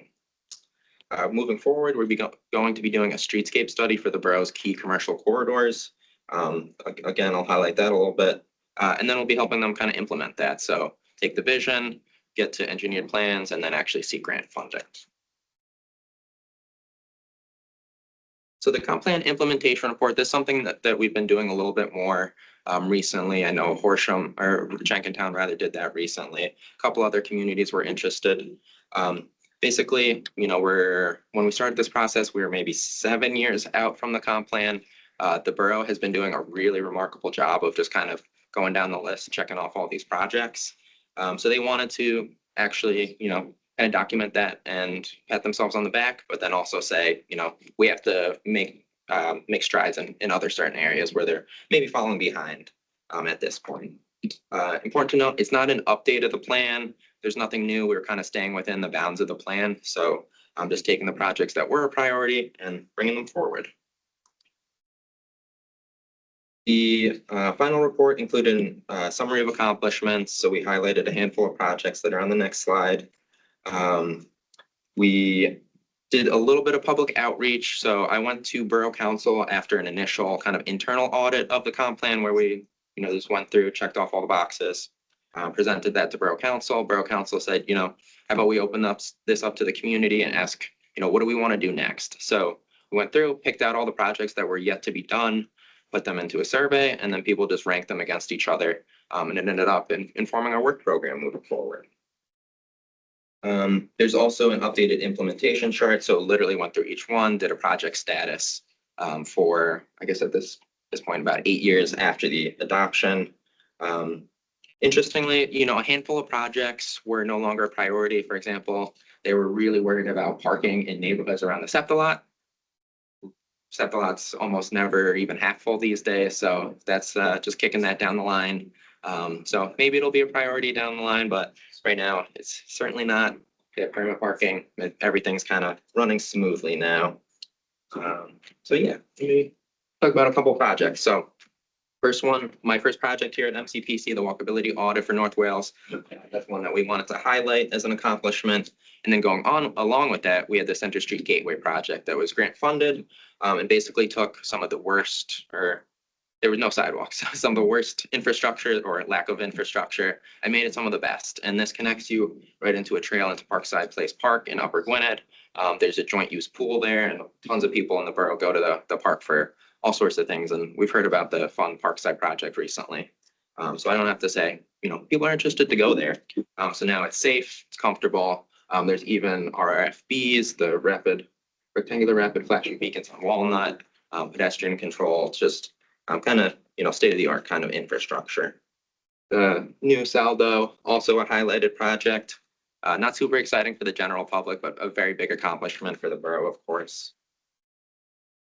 And talk about a big accomplishment, the North Wales Arts and Community Center. Huge project. A little small for me to read, but I think it's something like $2 million, more than $2 million into that project.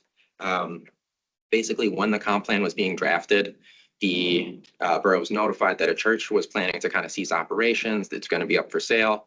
And they kind of raised their hand and said, we'd love to take this over. So that process started in 2017. The community continued to worship there until about 2022. Then, the community kind of scattered, so to speak.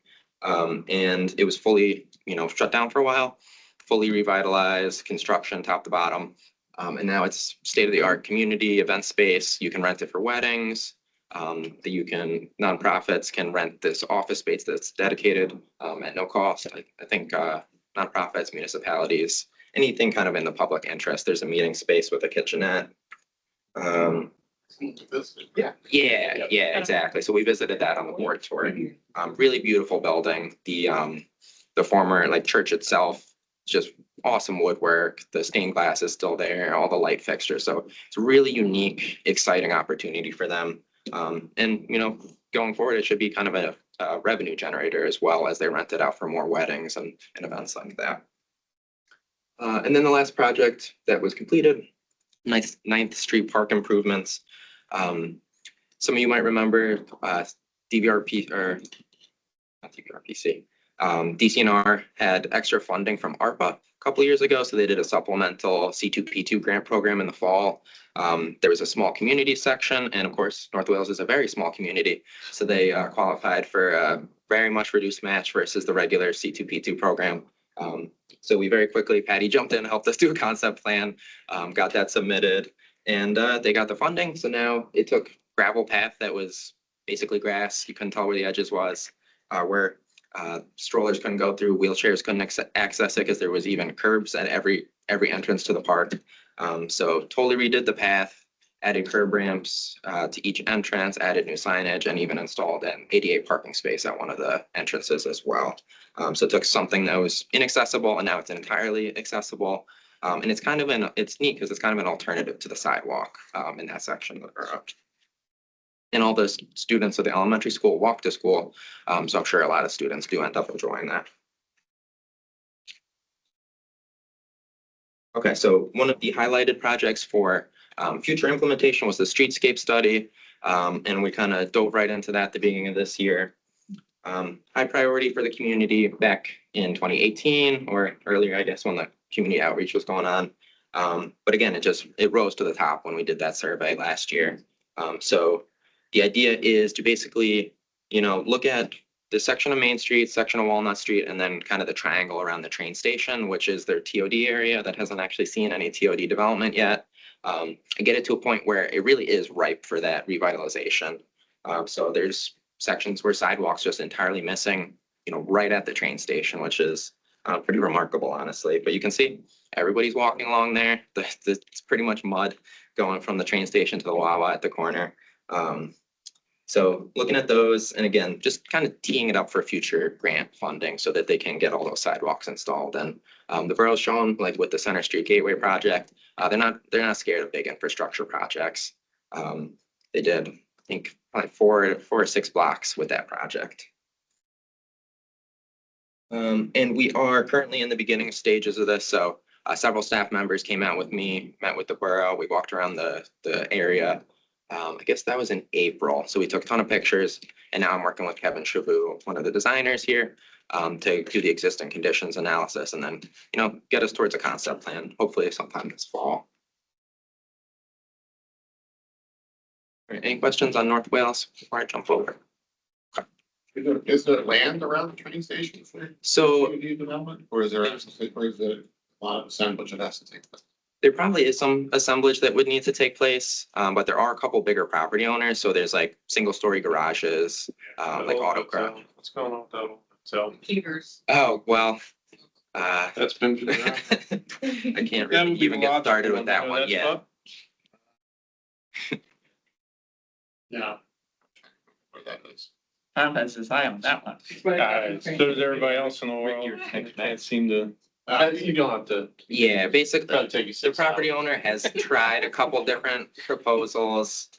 They've gotten to various stages of approval and then never gone anywhere. And my understanding is the owner's just kind of asking a lot for the property, and is willing to just kind of let it demolition by neglect at this point, which is really unfortunate because it's the North Wales Hotel.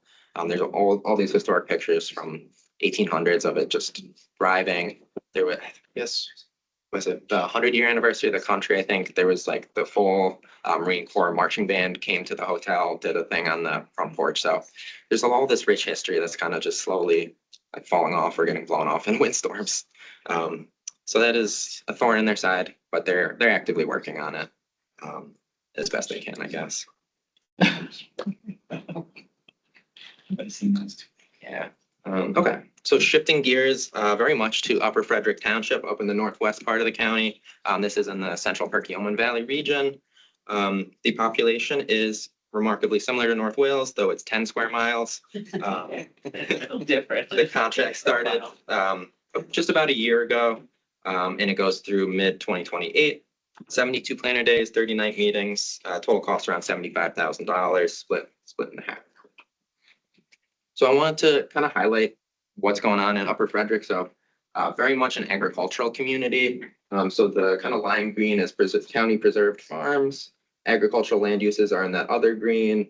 There's Greenland Park up in the north. And then ASA are all the hatched areas. So they very much, like being an agricultural rural community, and that's kind of what they want to maintain going into the future.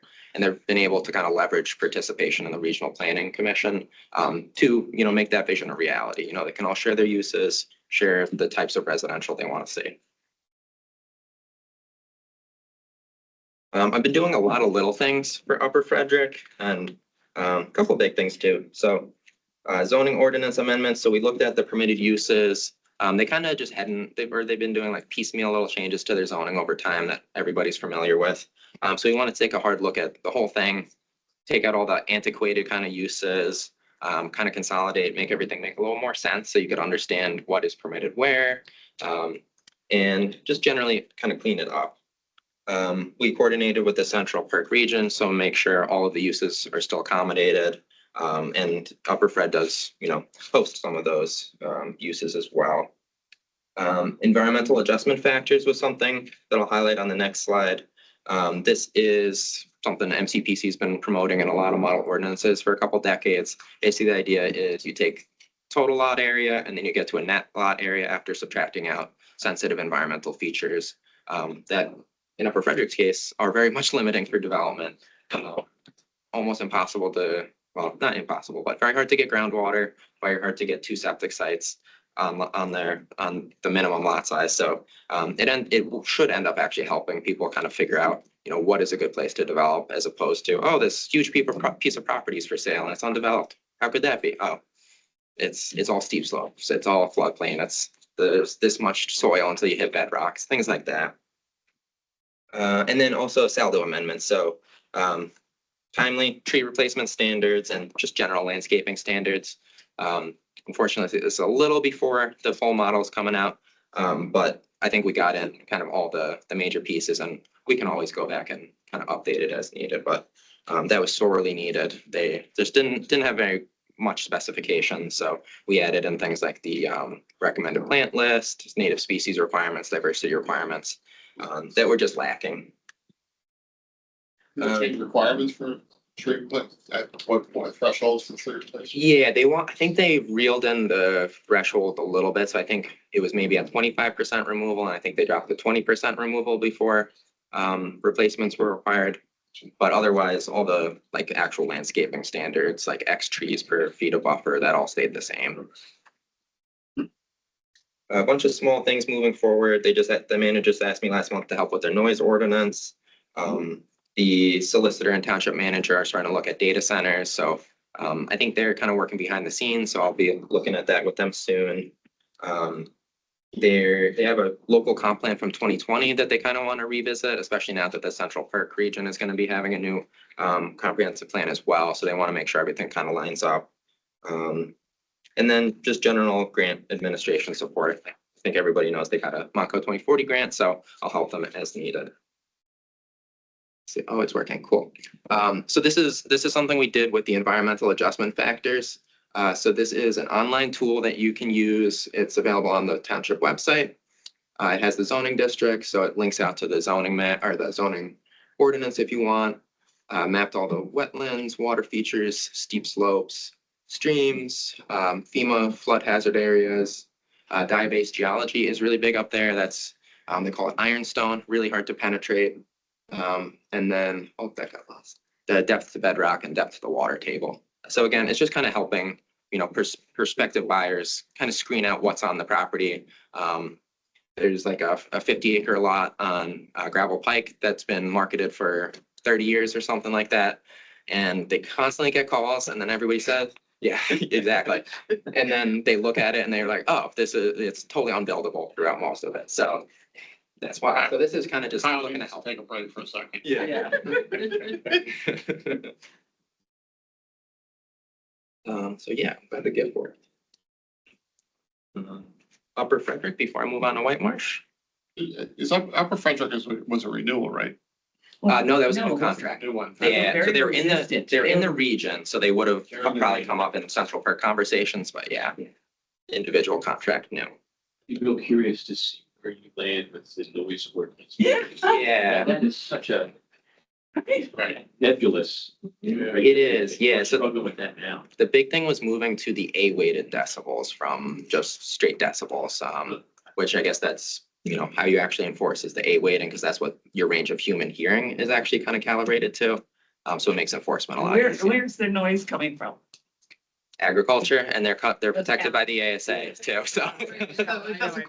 So. Yeah. We are struggling with a resident in the borough who works third shift and starts his car with tube exhaust every morning at 10 after 1 and wakes the entire neighborhood up and drives to work. And it's a challenge because the tube exhaust was factory installed, not aftermarket. And it's like, there's a real struggle going on with Yeah. enforcement, and police are out there trying with a decibel meter and 1 o'clock in the morning. It's a mess. Yeah. So I'd be real curious to see where you land.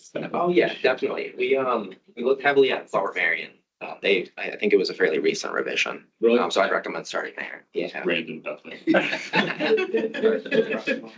Lower Marion just enacted a noise ordinance prohibiting gas. Oh, I saw that part of it. Yeah. Yeah, they didn't go that route, but they did have issues with generators basically being used as primary sources of power, in some instances. So that was something that we also added in there, adding, limits on that. I'm surprised your neighbors haven't taken things at their own hands yet. Yeah, well, the guy's a bully and they're all afraid of him. So he gets to have his own way. And it's like, well, I wouldn't want my kids up at 1 o'clock in the morning and have to go to school the next day. Yeah, everybody's up in arms. Banana in the banana in the exhaust pipe. Speak from experience. All right, Axel. First heard from a friend. So I'll move over to Whitemarsh Township then. This is again, a new contract. Population's just shy of 20,000 people at the moment, about 15 square miles and, very close to here. Contract began July of last year, goes through June of 2028. Bigger contract, 108 planner days, 36 night meetings. Total cost about $100,000, split in half. Before you on, what, do you have a sense of what changed? I forget, and we talked about this, what changed in Upper Frederick and Whitemarsh to have them come in and specific things that they look for, or? Upper Frederick, I think it was just kind of a whole new board of supervisors, kind of. Hicks was up there, planner, and she was, I think, was kind of resistant to using the. Interesting, okay, yeah, I mean, that would make sense, yeah. It was mainly that they had a change in the election of supervisors, they had a change in their manager, they had a change in their engineer. Upper Frederick, they were looking for assistance. The new supervisors in particular wanted to take greater advantage of their participation in the Central Park region. Right. And so they had a lot of zoning work, and a lot of subdivision work they wanted to have done. Yeah. And we had that relationship with them through the regional planning, and so that was a lot. Whitemarsh had been working with a consultant that they had in New York, writing their zoning code, that ultimately the distance in that relationship made it difficult, that they wanted to look for something more local. Yeah, and on top of that, they're just so busy with the day-to-day, application review and things like that, that the zoning revision side of things, they don't have the bandwidth for. So they just kind of thrown the zoning code at me. I said, fix it. So yeah, with that, the big one, interestingly, was steep slope regulations. They made a kind of on the fly revision in the early 2020s, maybe 2021, 2022, that basically basically you had to get bigger and bigger lot sizes and less impervious as more steep slope were present on a lot. They made it apply to existing lots in the early 2020s, and that led to, in a given year, well over 50 zoning hearing board applications related to that. It was way over half of, I think it was maybe 2/3 of the applications in a given year for the zoning hearing board. Just completely lock themselves down. Yeah, so that had some unintended consequences. So we took a really hard look at it because they had something they wanted to fix initially, and clearly it wasn't fixed. So went through that, mapped all the steep slopes. We ran through all sorts of scenarios. And ultimately, I did look at an agenda, and there was a steep slope issue on the recent CHB agenda, but it wasn't 4 out of 7 or anything like that. So the township has told me it's been working. Basically, we made it a little more flexible with like existing developed lots, was the idea. Are you going to make a designation between man-made steep slopes and natural steep slopes? Yeah, that is addressed in there, where the township engineer is the one who reviews man-made slopes and says basically no impact, or you're fixing something that was already So man-made. you're not going to count the man-made steep slopes as being something that has to be protected. Correct, yeah. It's good.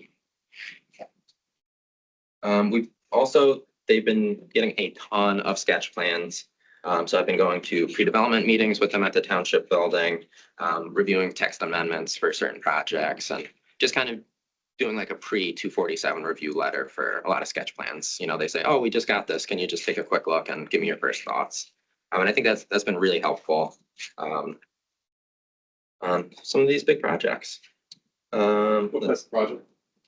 So last night I was at Whitemarsh till 10. We were looking at Quaker Park. It's on Hector Street in just when you're coming out of Konetchy and where it turns into Whitemarsh. It's, if you know, it's like tree lined, but then it's an empty parking lot. It's about 9 acres. Spring Ports this Yeah. Yeah, right before the courts of Spring Mill. So they're kind of looking to diversify. They have the big office building kind of recessed, but then again, probably 7 acres of surface parking between that and Hector. So they're kind of looking to build up. They're going to demolish a little bit of the office kind of complex. And they're looking at, I think it's a 5-story mixed use building. So it's like 106 units, I want to say, at the corner of Hector and Lee. And then potentially stacked townhomes going down Hector. So it would take what's trees. The trees are nice, but then it's just surface parking behind it. And it would fully kind of make a street wall and streetscape there.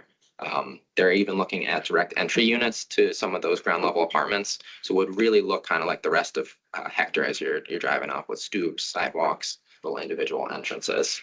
So a really neat proposal. A lot of work on the zoning ordinance revisions. They got a little bit of pushback last night on some of those, but ultimately, I think it'll be a really good project and kind of diversify what's going on there. There's always floodplain concerns if the floodplain kind of slices diagonally across it, the lot. So the apartments and most of the townhomes are out of the floodplain. Some of them are in the floodplain, so we're trying to convince them not to do that, because that has been a big township prerogative to, not approve that sort of thing moving forward. So that'll be a future amendment, I believe. Major project, conservation design overlay district. I'll talk about that in a moment. And then kind of just a bunch of little things. There's like parking requirements. There's promoting shared access on things like Germantown Pike, Bethlehem Pike, and their like village commercial districts to just make it a less hectic, less curb cuts, more contiguous sidewalk. Property owners kind of coordinating, working together. And I'm sure we'll still be doing lots of sketch plan reviews. So the CDO is something that the township's been trying to address kind of since COVID. There was a steering committee back then, and then that kind of broke up, throughout the COVID years. But they really want to fix it because this applies to all of their single-family residential districts when 5 or more homes are proposed. So it, really could be high impact. Pretty much most builders would be looking for more than 5 homes, I would think. So this is everything but infill. The idea is functional open space, preservation of natural features. I think this was from 2010 or 2011, and 3 projects have been built to it, and it just hasn't worked as intended. They got things like stormwater management basin being all the public open space. Parts of front yards, parts of backyards being open space, so they're, you know, in a conservation easement. But it's not usable open space. Nobody's gonna picnic on their neighbor's front yard. Use it like a trailer. Yeah, unless you're really good friends, maybe, but there's things like that. Again, the unintended consequences of some of the provisions of the ordinance. So it'll be a really big project. So we've just kind of been slowly working through those as we get these big sketch plans to review. How much are they looking to serve? Is there a percentage of? So I think right now it's about half. So they're trying to make that make sense, I guess. You know, kind of go back to the drawing board. Acre site. You're building over 5 dwelling units. You have to preserve 50% of that. Yeah, it's a little more complicated than that, but yeah. So it's kind of like the idea is kind of clustering. Do they give density bonuses? That's something we're looking at. But right now, it's like versus the baseline, yes, you can get smaller lots, but again, it's still kind of neutral versus the base zoning, if that makes sense. So if you're required an acre baseline, you do the CDO option, you might be able to go down to 1/4 acre lots, but then you still pay for that, so to speak, with all the preserved open space and whatnot. So right now the idea is to be like net neutral with the baseline zoning. Acre site and you can get 10 units on 1 acre sites, you could save, you would be into the CDO, which would give you 5 acres to develop, but you'd still be only getting 10 units.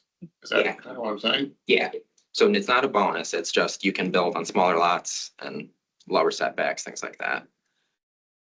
So we're back to the drawing board though. So if you have any ideas, I would definitely appreciate that. I've just been bookmarking all sorts of cluster subdivisions, ordinances that I can. Worcester has a situation where you can you do a yield plan, you know, as zoned. And then you can apply that to reduce lots and open space. I think that was one of the routes we were thinking about going down. Yeah, I'll take a look at that. Thank you. Take a look at this. It's easy to apply. It's nothing magic about it. Yeah. But then That's what's perfect. saving is the infrastructure costs. Right. Yeah, that is true. I guess there is that You efficiency. get smaller lots, and instead of being 80,000 square foot lots, they're 18,000 square. Oh, wow. Okay. Yeah, so it has a practical application. But I would definitely look at that. you get a density bonus? Well, the bonus is you can build them on smaller lots. And people don't take care of 80,000 square feet, they only take care of 18,000 square feet. That's values for them. And in theory, trails, open space, conservation, Yeah, floodplain. It's still the same number of units, but the infrastructure is a little bit less expensive. So, Right, because they still paid for X amount of acres based on developable land. Yeah. So yeah, there's no way of getting around that. but then they had the access to the open space, and they're not responsible. Well, some people like that, not I'm sure responsible. people like it, just you've paid. Your thinking is that there should be a density bonus as well. Well, yeah, because you're paying, I mean, if you're paying for 10 acres of developable land and then the CDO is put upon you, then you really you've paid for 10 acres, but you only have 5 acres to work with. Yeah, you end up with the same number of houses, but yeah. You're really paying for 10 lots when you're paying for the highest and best use, which is 10 dwelling, you're still getting 10 dwelling. On smaller lots. Yeah. Your thought, Steve, is that they can't sell it for as much. Yeah. That's what you're thinking. Well, depends on what the other amenities are. That people really want that. But yeah, again, very much open to ideas if you think there's anything that's particularly works and has this sort of intent. Yeah, because they really are interested in getting to a wider system of open space that's connected.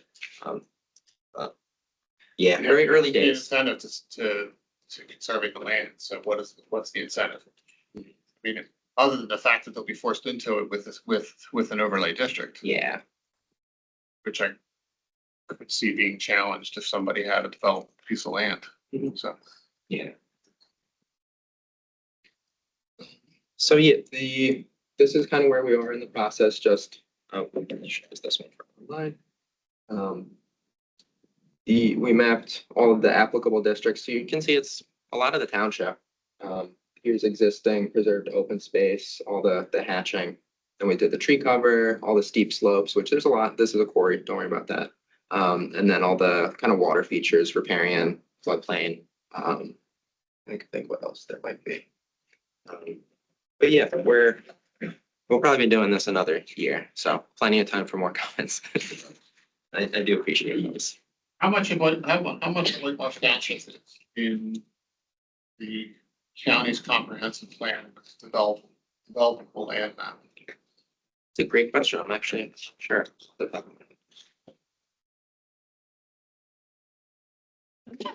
As we get into finalization and implementation of our 2050 plan, all these communities, when we go forward, may have to revisit what their own comprehensive plans are and what their goals are.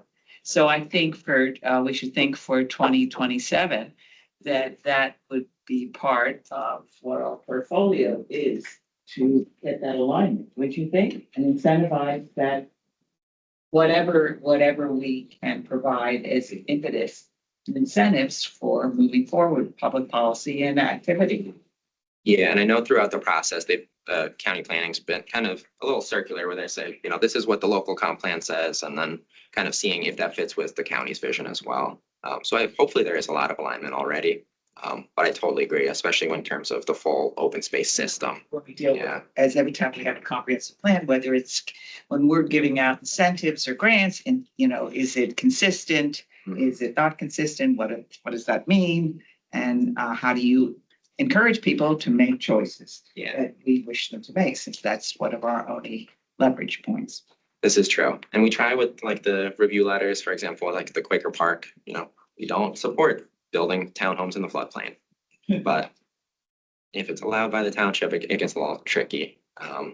So yeah, it really has to be a policy choice that everybody works together on. Any other questions for Tim? Can I ask great presentation. I swear I listened to every word about it. Can I ask you something you said at the beginning, or maybe I'm surprised that Ambler is dropping. They got two. Oh, no. They weren't. Oh, no. They just not up for it. They didn't. Oh, yes. Sorry for that. Yes. Sorry. No. Very They have much. some major stuff going on with Yeah, septic no, and no. everything. They sure do. Okay. Yeah. Sorry. Good. Anything else for Tim? Thank you very much. Appreciate it. All right. Gave away some money, Ann? My favorite thing. I pocketed. Nice. Want to so have Ann and Dave to go through the awards for the Montco 2040 grant program. And before I get started, I just wanted to thank the members of the Planning Commission that were on that committee.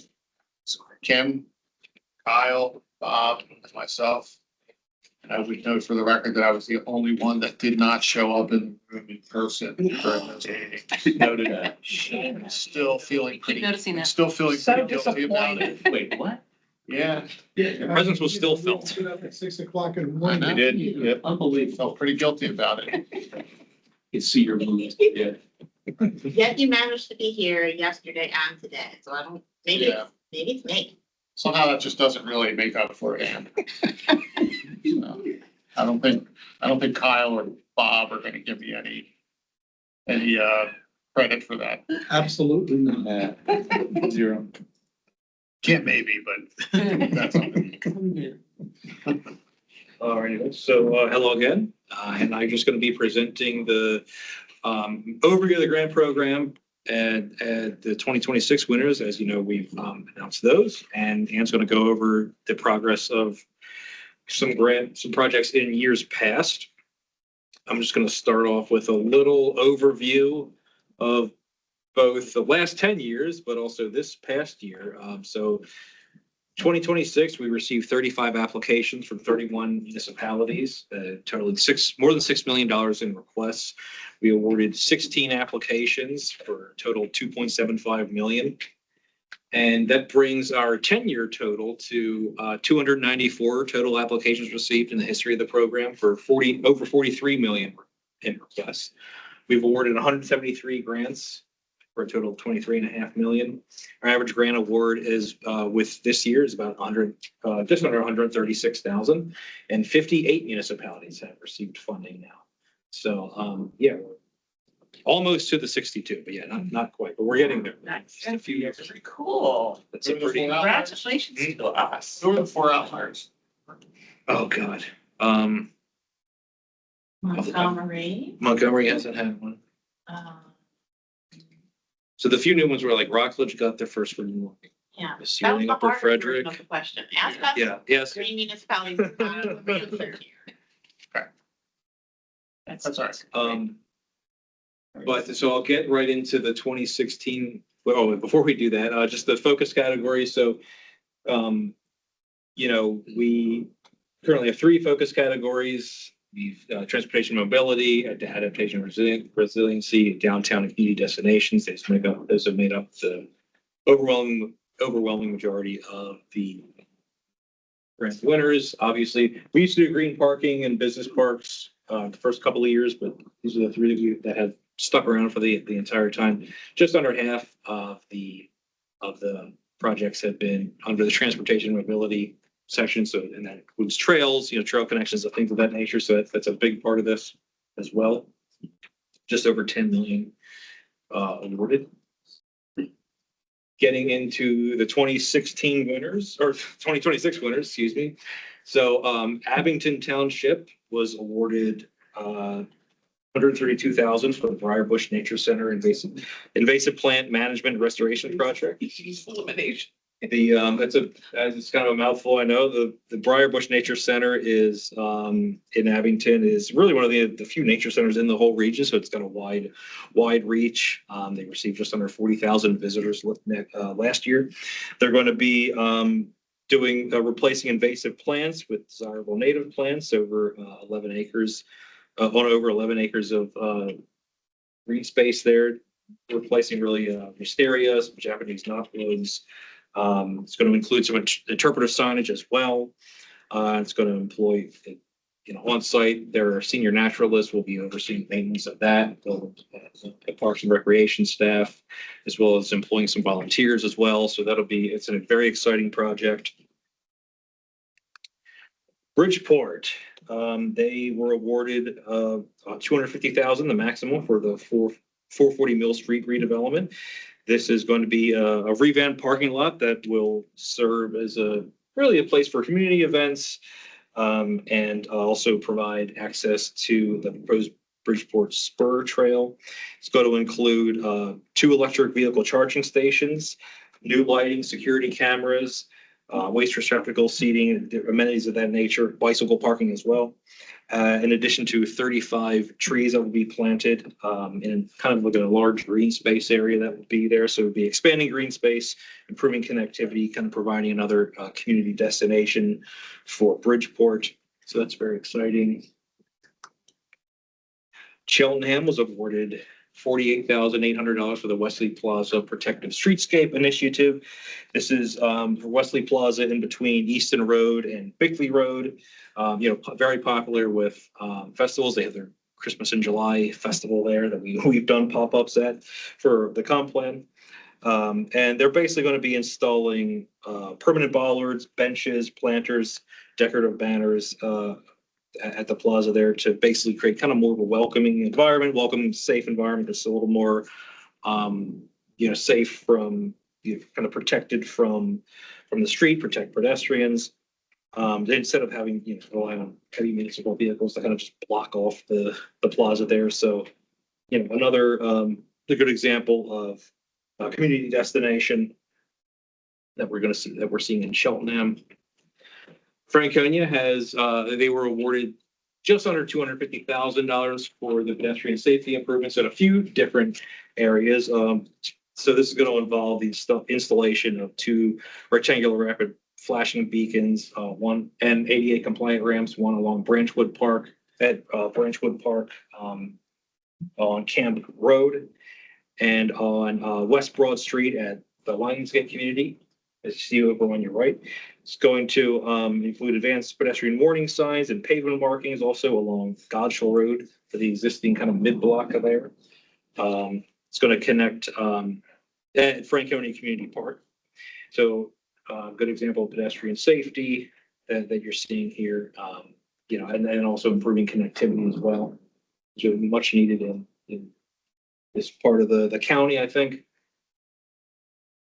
Lansdale was awarded $250,000 for the historic Reading Freight house that is kind of been a long ongoing project for Discover Lansdale. Discover Lansdale bought the freight building in 2016, and they've been rehabilitating it into a welcome center and an event space. And this particular grant will help them install ADA accessible front entrance, as well as continue their interior renovations, particularly window and door restoration.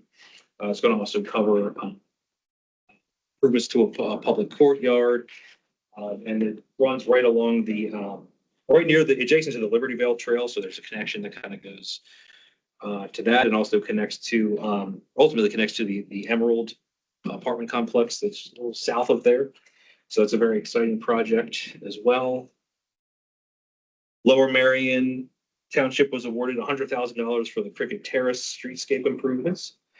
Cricket Terrace is this is kind of a pretty ambitious project that's ultimately including full depth roadway reconstruction, base stabilization, updated striping, drainage system improvements, ADA compliant sidewalks, curb ramps, shorter pedestrian crossing distances, improved lighting, traffic calming measures, just basically a whole major streetscaping overhaul here. This particular grant is going to be covering trees, stormwater management features, other landscaping as well. This is so that's where this $100,000 is going to. This is part of the Ardmore's downtown business district that's had a lot of ambitious plans for the terrace here. It's just part of the larger downtown. Narberth, it was awarded $250,000 for the Elm Grove Park pedestrian bridge that ultimately connects Elmwood Avenue, connects pedestrians from Elmwood Avenue to Wynwood Road. They are going to be basically revitalizing the footbridge there, doing some stormwater management improvements. You see there's, you know, some areas where that needs to be improved along the stream bank there. It's going to connect more residents to the newly created park there, and also create kind of a safer access kind of in and out of the borough for people on Elmwood Road, so they don't have to, you know, go all the way around and cross under that underpass or on that narrow sidewalk just to get in and out of the borough, and then come all the way around. So that's an important point of access for Narberth. Pottstown was awarded $152,505 for their sidewalk replacement and tree protection phase 2. This is a project that they continually been working on. We actually awarded them a grant in 2024 for this project. They're continuing that. This project is at 12 different locations between the 0 and 100 blocks of High Street. Going to be replacing, basically expanding the tree wells there and replacing them with permeable pavement that doesn't crack or break as the trees mature. So just major sidewalk improvements there to help preserve the trees there. And this is, like I said, this is their second time getting money from us for this project. So good to see them progressing along with that. Rockledge is one of the boroughs one of the municipalities that is getting their first grant from us. They were awarded $250,000 for the Jarrett Playground Community Building. That is kind of part of some larger improvements that the borough's been working on, but they have at the Jarrett Playground, it's very popular with not only residents, but they have a lot of camps that they host with the kids. And this community building will provide Not just, restrooms, community space, a kitchen as well, and like a little outdoor pavilion, but it'll also be kind of a community destination and also kind of refuge from inclement weather. When they host big camps and it rains, their only place to go indoors is the borough building that's a couple blocks away. So it's good to have this as an amenity on the site, kind of in the center of the borough. You see a rendering below. It's a much needed addition to Rockledge. Schwenksville is making some improvements to the Perkins Valley Library. They are building an outdoor, so they're doing a few different things. They are building an outdoor space that'll kind of serve as an event area right there. And they're also going to be replacing or they're installing automatic door openers, protective entry overhangs at the front and rear entrances of the library, so improving access and providing new programming space. They were awarded $110,360 for that, as well as creating just down here a new concrete sidewalk that helps improve pedestrian safety, but also improves traffic flow. It looks nothing like this now, so this is some great improvements for the library. Let's see. So Springfield was awarded $250,000 for the municipal campus solar installation. They are installing photovoltaic panels on the roofs of 3 of their municipal buildings. It's supposed to produce collectively supposed to produce 450,300 kilowatts of energy. So this is part of an ambitious project to have basically transition all their buildings and vehicles to 100% clean energy by 2050. So, and they were awarded $250,000 for that. So yeah, you see the police building, public works building, and the East Shed building. Oh yeah, then the library down here. So yeah, pretty expansive project, pretty ambitious project on their part that they received the maximum award for. Taliesin was awarded $188,000 for the Gristmill Park Trail. That will consist of a 1,570 linear foot long ADA accessible multi-use trail that's going to include benches and some other friendly amenities that will ultimately connect the drive to Gristmill Park, where there was also some improvements going on that were awarded from a separate grant, from the C2P2 grant. So that's going to improve access for the community, and there's school right by there, and that's going to kind of expand, I think, the access to the larger demographic. Upper Dublin was awarded the Dreshertown Road Cross County Trail Extension Project. They were awarded $100,000 for that. It's going to extend the Cross County Trail along Virginia Drive there to Virginia Drive and Dressertown Road, and widen the road from Susquehanna Road to Beacon Hill Road, the signalized intersection there. It's going to be, it'll connect basically adjacent sections of the Cross County Trail in the greater Fort Washington district, and ultimately connect users to the Fort Washington Scepter Regional Rail Station. Over $100,000 for that. Upper Frederick was, I think they were a new one as well. They were one of the few new ones, first timers for us. They're the Friendship Park Sports Courts. Was awarded $227,694 for us. They're going to add a basketball court and 2 pickleball courts at Friendship Park. Be one of the few active courts kind of in the area. Relatively sparsely populated part of the county, so that'll be much needed. That will include solar powered light fixtures to allow for evening play, although for pickleball courts, I'm sure, and not even play for pickleball.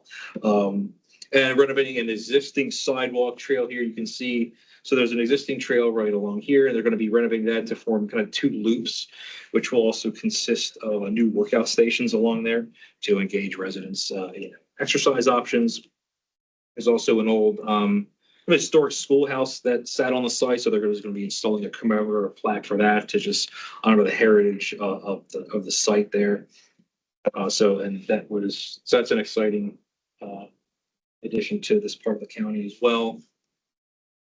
West Conshohocken was awarded $86,948 for the McKenzie Park Phase 2E exercise stations. This is a multi-phase improvement project that they are embarking, or they have embarked on. They were already awarded a 2040 grant to construct a walking trail in the park. The McKenzie Park is, the largest park in West Conshohocken. Of course, West Conshohocken is a very small borough, so it's, accessible to nearly everyone in the borough. It's surrounded by good density of housing, and they're going to be installing exercise stations along that walking path as well. So that's a good addition for them. And finally, West Pottsgrove is going to be, they were awarded $103,963 for the Gross Town Road sidewalk connection. Sits just north of the Scoop River Trail connection, and where there's already a Wawa that is scheduled to be, currently under construction. They're installing 270 linear feet of sidewalk coming from Grosstown Road down to the Scuba River Trail connection. See it just right down here. And that's going to include, it's a tight spot, but they've been working with the utilities and the property owner to ensure that they're not going to be interfered with. So they're doing their due diligence there. It's also going to include painted sharrows on Grosstown Road from High Street to the trail crossing. And I think the Wawa is installing their own connection to the trail, kind of their little trailhead right here as well. So it's kind of completing that connection on both sides. And so it's an exciting project as well. I assume they're going to be stocking Crustables in the Wawa. I've heard. Perfect thing. The trail. And now Ann's going to go over a recently complete project. Yeah. Thanks, David.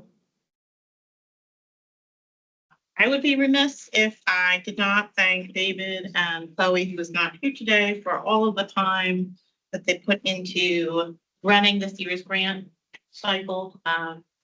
It's a lot of work to get all of these applications organized and read and reviewed and numerically sorted. So thank you for making this look nice and easy.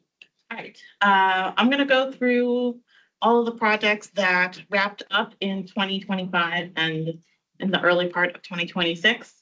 The last project, I think, from the 2019 funding round, Cheltenham's green stormwater improvements. This did have a reduction in its scope. It was originally going to be 5 projects. It got whittled down to 2. These are not my best photo taking attempts, but this was a late fall trip out to Cheltenham for, on the left, Curtis Arboretum, and on the right, Greenberg Park have green stormwater installations. And I believe Curtis Arboretum just got submitted for a Montgomery Award consideration. So I haven't heard of this recently. all right, moving on to 2020. Perkiomen and Watershed Conservancy received funds to do a water trail signage program. They have signage up and down the Perkiomen Creek that is basically a wayfinding program to show you where you're at, what the features are of your site. And these are taken at Marlborough's boat ramp that I will get to in a minute. But these are located up and down the entire corridor. And then in Pottstown, this is a project that Pottstown received funding for on behalf of the Colebrookdale Railroad. It is an ADA accessible ramp up from Memorial Park's parking lot up to the adjacent Colebrookdale Railroad station in Pottstown. The station itself is not done yet. You can sort of see here, right? the siding is still in the process of being put on and the building's interior is not done, but the ramp itself is complete. And one day that station building will have a taller tower and be home to events and things of that nature, but the ramp itself is complete. In moving on to 2021, we've got Green Lane Borough, which successfully have installed a crosswalk across Route 29 and a couple of blocks worth of sidewalk on 29 to give people easier access to the Perkiomen Trail. The street lamps that the borough applied for funds for, I believe in 2023, are purchased and ready to go, but have not been installed yet. So they don't have as nice of a picture as I was hoping for. But I will say that we have been doing a lot of commissioner related events with these grant projects. This is worth mentioning. The commissioners really latched on to the success of this program last year and have been doing ribbon cuttings of completed projects, but also like celebratory check presentations of newly awarded projects. We went to Lansdale, and we went to Green Lane and a bunch of other places. So it's been nice getting out and celebrating the success of this program. All right, back to Marlboro. This is a project that, again, the Perkiomen Watershed Conservancy completed to put in a boat launch on the creek. This is just off of 29, and it just had its grand opening the other week on a rainy day, so there were no boats, but it is a nice looking ramp and parking area for people to access. Upper Dublin Township completed its graduated bike park at Twining Valley Park. This is, you might have seen some recent publicity on some of the bike playgrounds the county has put together. This one's a little bit more ambitious. It's got topography changes and I guess a little bit more danger built into it, but it is a nice looking project that on the day that I went to go visit, had little kids checking it out. So that was nice to see. Upper Gwinnett Township installed traffic safety and pedestrian signage at, I think, 4 or 5 different spots around the township, mostly at some schools, but also across North Wales Road so that people could safely access the Green Ribbon Trail. And that's the RFB beacon on the upper right. To 2022, Douglas Township did some park improvements at the park behind the municipal building. They converted and resurfaced a tennis court to install some pickleball courts. Austin and I visited and found people playing pickleball there too. Another nicely used asset. They also put in an ADA accessible pathway out to the local street network and some benches and garbage cans. Track. Borough installed a rain garden and stormwater playground. This is also behind its municipal building. And that is my reluctant, I can't use this one, my reluctant son in the middle. Here. You'll never see him in one of these presentations again because he's decided he's too old for this nonsense. So he was a reluctant participant. Right? But this actually turned out to be a really nice project. It's got stormwater management built into the playground. That's really cool. My understanding is that it's kind of like a muddy site before these improvements took place and made the playground that had been there kind of unusable a lot of the time. So the stormwater management and the new playground equipment together makes for a really nice looking spot. Back to Upper Gwinnett Township, they did a stream bank restoration project along Haynes Run. This is behind the township's sewage treatment facility, so easy to miss, but they did a good job clearing out a lot of the silt and other debris that had accumulated over the years in this waterway. There's stepping stones there. They have basically restored the natural waterway to the best extent possible here. It looks like a good job. West Township, put in some improvements at Old Timers Field. This is a baseball field behind the municipal building in a park. You can see this two-handed thing, it's complicated. New pavement to allow people to safely access dugouts. This here is the snack bar with new pavement. They also installed some garbage cans and bike racks and other amenities. They did not mention the planning commission or the county in their signage, but I'm gonna let that slide. Most places do, but not everyone remembers. Put a sticker on that sign and it'll just show up. Send me out with one, it'll just show up. Okay. Your picture. Moving on to 2023. Cheltenham Township, again, appearing in this presentation with a newly completed trail along the Tukey Creek Parkway. We provided grant funds, I believe, for a traffic signal upgrade and new crosswalk here. Lower Frederick Township is in the process of connecting its, I hate to call it a downtown because it's not quite one, but they have got a more populated stretch with their municipal building and their firehouse that they would like to be able to connect the nearby residents to the Perkiomen Trail. But they don't have a clear sidewalk to get people there. So this is the start of that initiative. They installed new sidewalk and they repaired this culvert at the same time. And they put in the sign. So I wanted to make sure. Good job. Yeah. Royersford Borough, I believe this is the last project that, oh no, that's not. They have another project or two that they're working on. But this is solar powered lighting that accompanies the already completed pedestrian bridge that goes over the river, over to Spring City, and then connects over to the Schuylkill River Trail. This turned out, I think the bridge itself looked good, but the lights are an added bonus. Towmenson Township installed sidewalk along Michael Road, where there had been none previously. They also had stormwater drainage issues along here.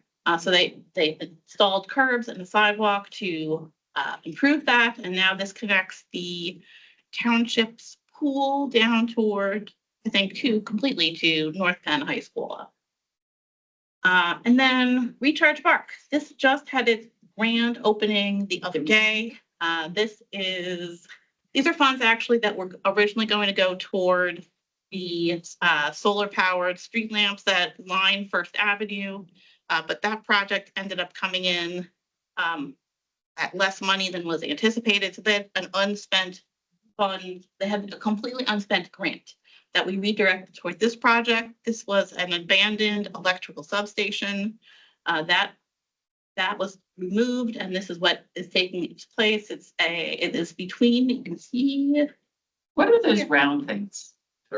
Those are old turbines. Well, I knew there was something repurposed, but I didn't know what they were. Yes. Old wind turbines that have swings hanging off of them. What you can see is that a local artist painted the outside of the wind turbine. It looks really nice. And it is next to Topgolf and the casino, squarely between the two. Mixed uses. Yes. But a nice re-envisioning of this underutilized site. And they are submitting for government as well. Yeah, it's very cool. From 2024, I'm almost up to the present. Hatfield Township received funds for this, which I did not climb into, the stormwater basin next to Clemens Food Group property, which is here. I believe this entire site belonged to Clemens at one point, but now it hosts a farm area for Garden of Health Food Bank and a playground over here. Since we don't technically fund playgrounds, the money was redirected to the stormwater management needs of the site. TRAP received funds for on behalf of Historic TRAP to go toward the renovations in time for our 250th anniversary of the nation, to restore and reopen to the public the Speaker's House, I wrote myself some notes on this because I would not remember all of this. This once upon a time belonged to Frederick Muhlenberg, who was the first Speaker of the U.S. House. He lived here in Trapp from 1781 to 1803, the not too recent past, but an interesting guy. I learned a lot about him by going to this ribbon cutting event. In addition to being the first Speaker of the House, he was the county's recorder of deeds and the register of wills. And apparently a little bit of a partier, but if you could be something like that back in the 1700s, but that I didn't know that. And then, so Trapp and Historic Trapp received funds both in 2024 and 2025, but they're completely done. The building is open to the public. She'll find a way to come back. She got what she wants to do. I do not doubt that. This was a 25-year project or something like that. So I personally am pleased that we were able to help get this to the finish line. And then in Whitpain, we provided some funds to install bike fixing stations and bike racks at, I think, 4 or 5 parks around the township. This is one of them at the Crossways Trail. And then in 2025, so Lansdale may not have had any houses built in 2025, but Borough managed to pave. They did this paving project before we showed up with our celebratory checks. So kudos to you, John. So this, we provided funds for repaving improvements, I think at three borough parks, so that's great. And then last but not least, we provided funds to the Upper Perkiomen Valley Library in Red Hill. Not a ton of funds, but we gave them exactly what they needed, apparently. That's they used the money to go toward fixing their outdoor lights that I think illuminate the pathway up to the library, to install remote controlled blinds, which are here, although I can't just have to assume that they work. I watched them go up and down, as well as a door with an automatic push button to allow people to easily get in and out, including the people who pushed books in and out of the library. And when I showed up to check it out, the librarian said it was already making a huge difference in the ease of the use of the building. It was a big improvement to the climate control of the building. So they were happy with what had transpired. Do they still have the silver ceiling that I made them paint? I did not look at this. Oh, it was very pretty. Does this look silvery? I can't tell. Anyway, I think that's it. Yes, that's it. Sure. Who knows what will happen in 2026? Yes. And I believe we spoke about this before. Was there any follow-up on the finalized construction, and did it meet the plans that were the basis of the funding? Okay, so how do we know, we as a group or the county know that what an engineer put on the plans and got the funding for was followed through and approved by the respective? Why? The implementation was the same As the plan. Thank you. We did follow through with what you had requested previously. We did add section to our closeout paperwork that has their engineer sign off on the completeness of the project. And we do have wording in our funding agreement, I believe, that protects the county from harm in the case of some unforeseen event happening on the improvement or around the improvement if something were to fail or not to have been installed correctly. Those were the things that we had previously talked about. We do go out and visit. So I do, I'm not qualified to check on the engineering of these projects, but for the most part, they do seem to meet the spirit of what was proposed in the first place. Okay. And what year are we? I'm sorry. What year are we? In this program, 2026 is the 11th year. I think this program has been so wonderful. And I'm so glad that the commissioners are finally getting the enthusiasm to go out and bring to light what the county can do for these municipalities. They're out there, they're making friends. Some of these communities really need to see who their elected officials are and what they do for them. This, and it advances the policies in our comprehensive plan. It wasn't a huge amount of money, but when you look at 58 of the municipalities have already come in for it, I mean, that's pretty astounding. That's astounding. And I just commend you and your staff because it's a lot of work, but it's a huge benefit both to the planning commission and the county as a whole. So thank you.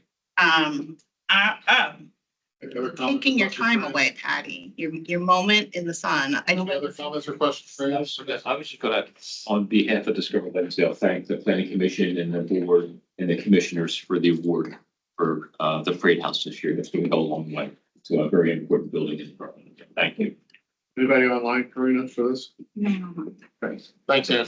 You're welcome. I do want to say real quick that next month, I believe, we'll be back to talk about potential changes to this program to align with the Montco 2050 plan, to get some of your thoughts on that, as well as a little bit of a deeper dive into the that 11 years of funding and the efficacy of the work.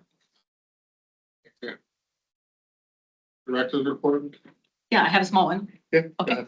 Okay, so you do have an events list. The only thing I would mention on that is the title for one of them is from, you can see from the one above, that on June 17th, Matt Public and I will be going to the Pennsylvania chapter of American Planning Association. We will be having a strategic meeting. And so we're going to go into that in person at State College, but the title of that one's just wrong, but that's what, if you read the text, that's what we're doing. So just to let you know on that. I love that we saw that Recharge Park was there. That was something that several of us attended, and I thought it was a really great ribbon cutting and kickoff event. There is going to be a watch party shuttle. I'm going to ask Matt Popick to mention it just quickly for the FIFA World Cup. Yeah, the county is partnering with the mall, King of Prussia Mall, and the Valley Forge Tourism and Convention Bureau to fund shuttles for people to get from Philadelphia, and at this point they're coming out of Konetchy and Septa Station over to the King of Prussia Mall for the FIFA watch parties. It'll be the last week of June into the first week of July. The shuttles will also be running to take people up to Valley Forge Park. As people may know, it is the 50th anniversary of Valley Forge becoming a federal park on July 4th. So a whole bunch of stuff going on in that general region, soccer related, history related. The county is sharing some of the costs along with the Convention and Visitors Bureau for those shuttles going. Thank you, Matt. I also wanted to mention that we had two different we had some of our staff go to other organizations to make presentations.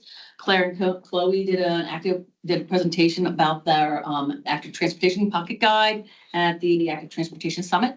And David made a presentation at the, I don't want to say data conference because that sounds like data centers, is the Pennsylvania State Data User Conference. Yeah, okay, very good. Okay, and so we're out there doing that. We also had a public online virtual meeting for the public for the Cross County Trail. That was really successful. And again, that's for the section that is in the goes over Germantown Pike, Big Bridge, and then the connection into Whitemarsh Township. There was a group that was convened this past Friday with around housing. And it was sponsored by the community, our housing and community development group of county, invited a lot of the providers that are out there working, especially nonprofits. And so several members, myself, Scott and Ann, went and attended that. And for the morning, we were at the Flex Space, which you all saw on one of our board tours. The state conference will be in October. So we are submitting 3 nominations, or we're part of a submission for 3 nominations. One will be our state data center ordinance. One is we'll be nominating Vishal, and then one will be on the active transportation plan that we did for Montgomery, Lower Merion Township and Narberth. And then last but certainly not least, I wanted to introduce our interns that just started this week. We have Owen Smith and Paul Brower here. They've been sitting through this whole presentation, getting to understand what we do here. And if you don't mind standing up and just saying a few minutes, a few things about yourself, that'd be great. So. Good morning, Paul Brower. I am currently a grad student at Westchester working on my planning masters. I am also one of the planning commissioners of West Norriton. Really, I'm just excited to be here and take what I've academically learned and what experience I have on the other side, being a planning commissioner, and putting that to work, learning how it actually is applied. With your undergraduate degree in Also planning. Hey everyone, I'm Owen Smith. I'm wrapping up my undergraduate at Kutztown University. It's a degree in geography with a focus in planning. We don't have planning programs, but you know, I can. I'm local. I live in Limerick, and I want to thank everyone for the opportunity to work here. And it's great. Excited to work with you. Also, welcome. And that is it. That's great. Are there any parting comments before we adjourn? Motion to adjourn? motion. All in favor? Aye. See everybody next month. Thank you.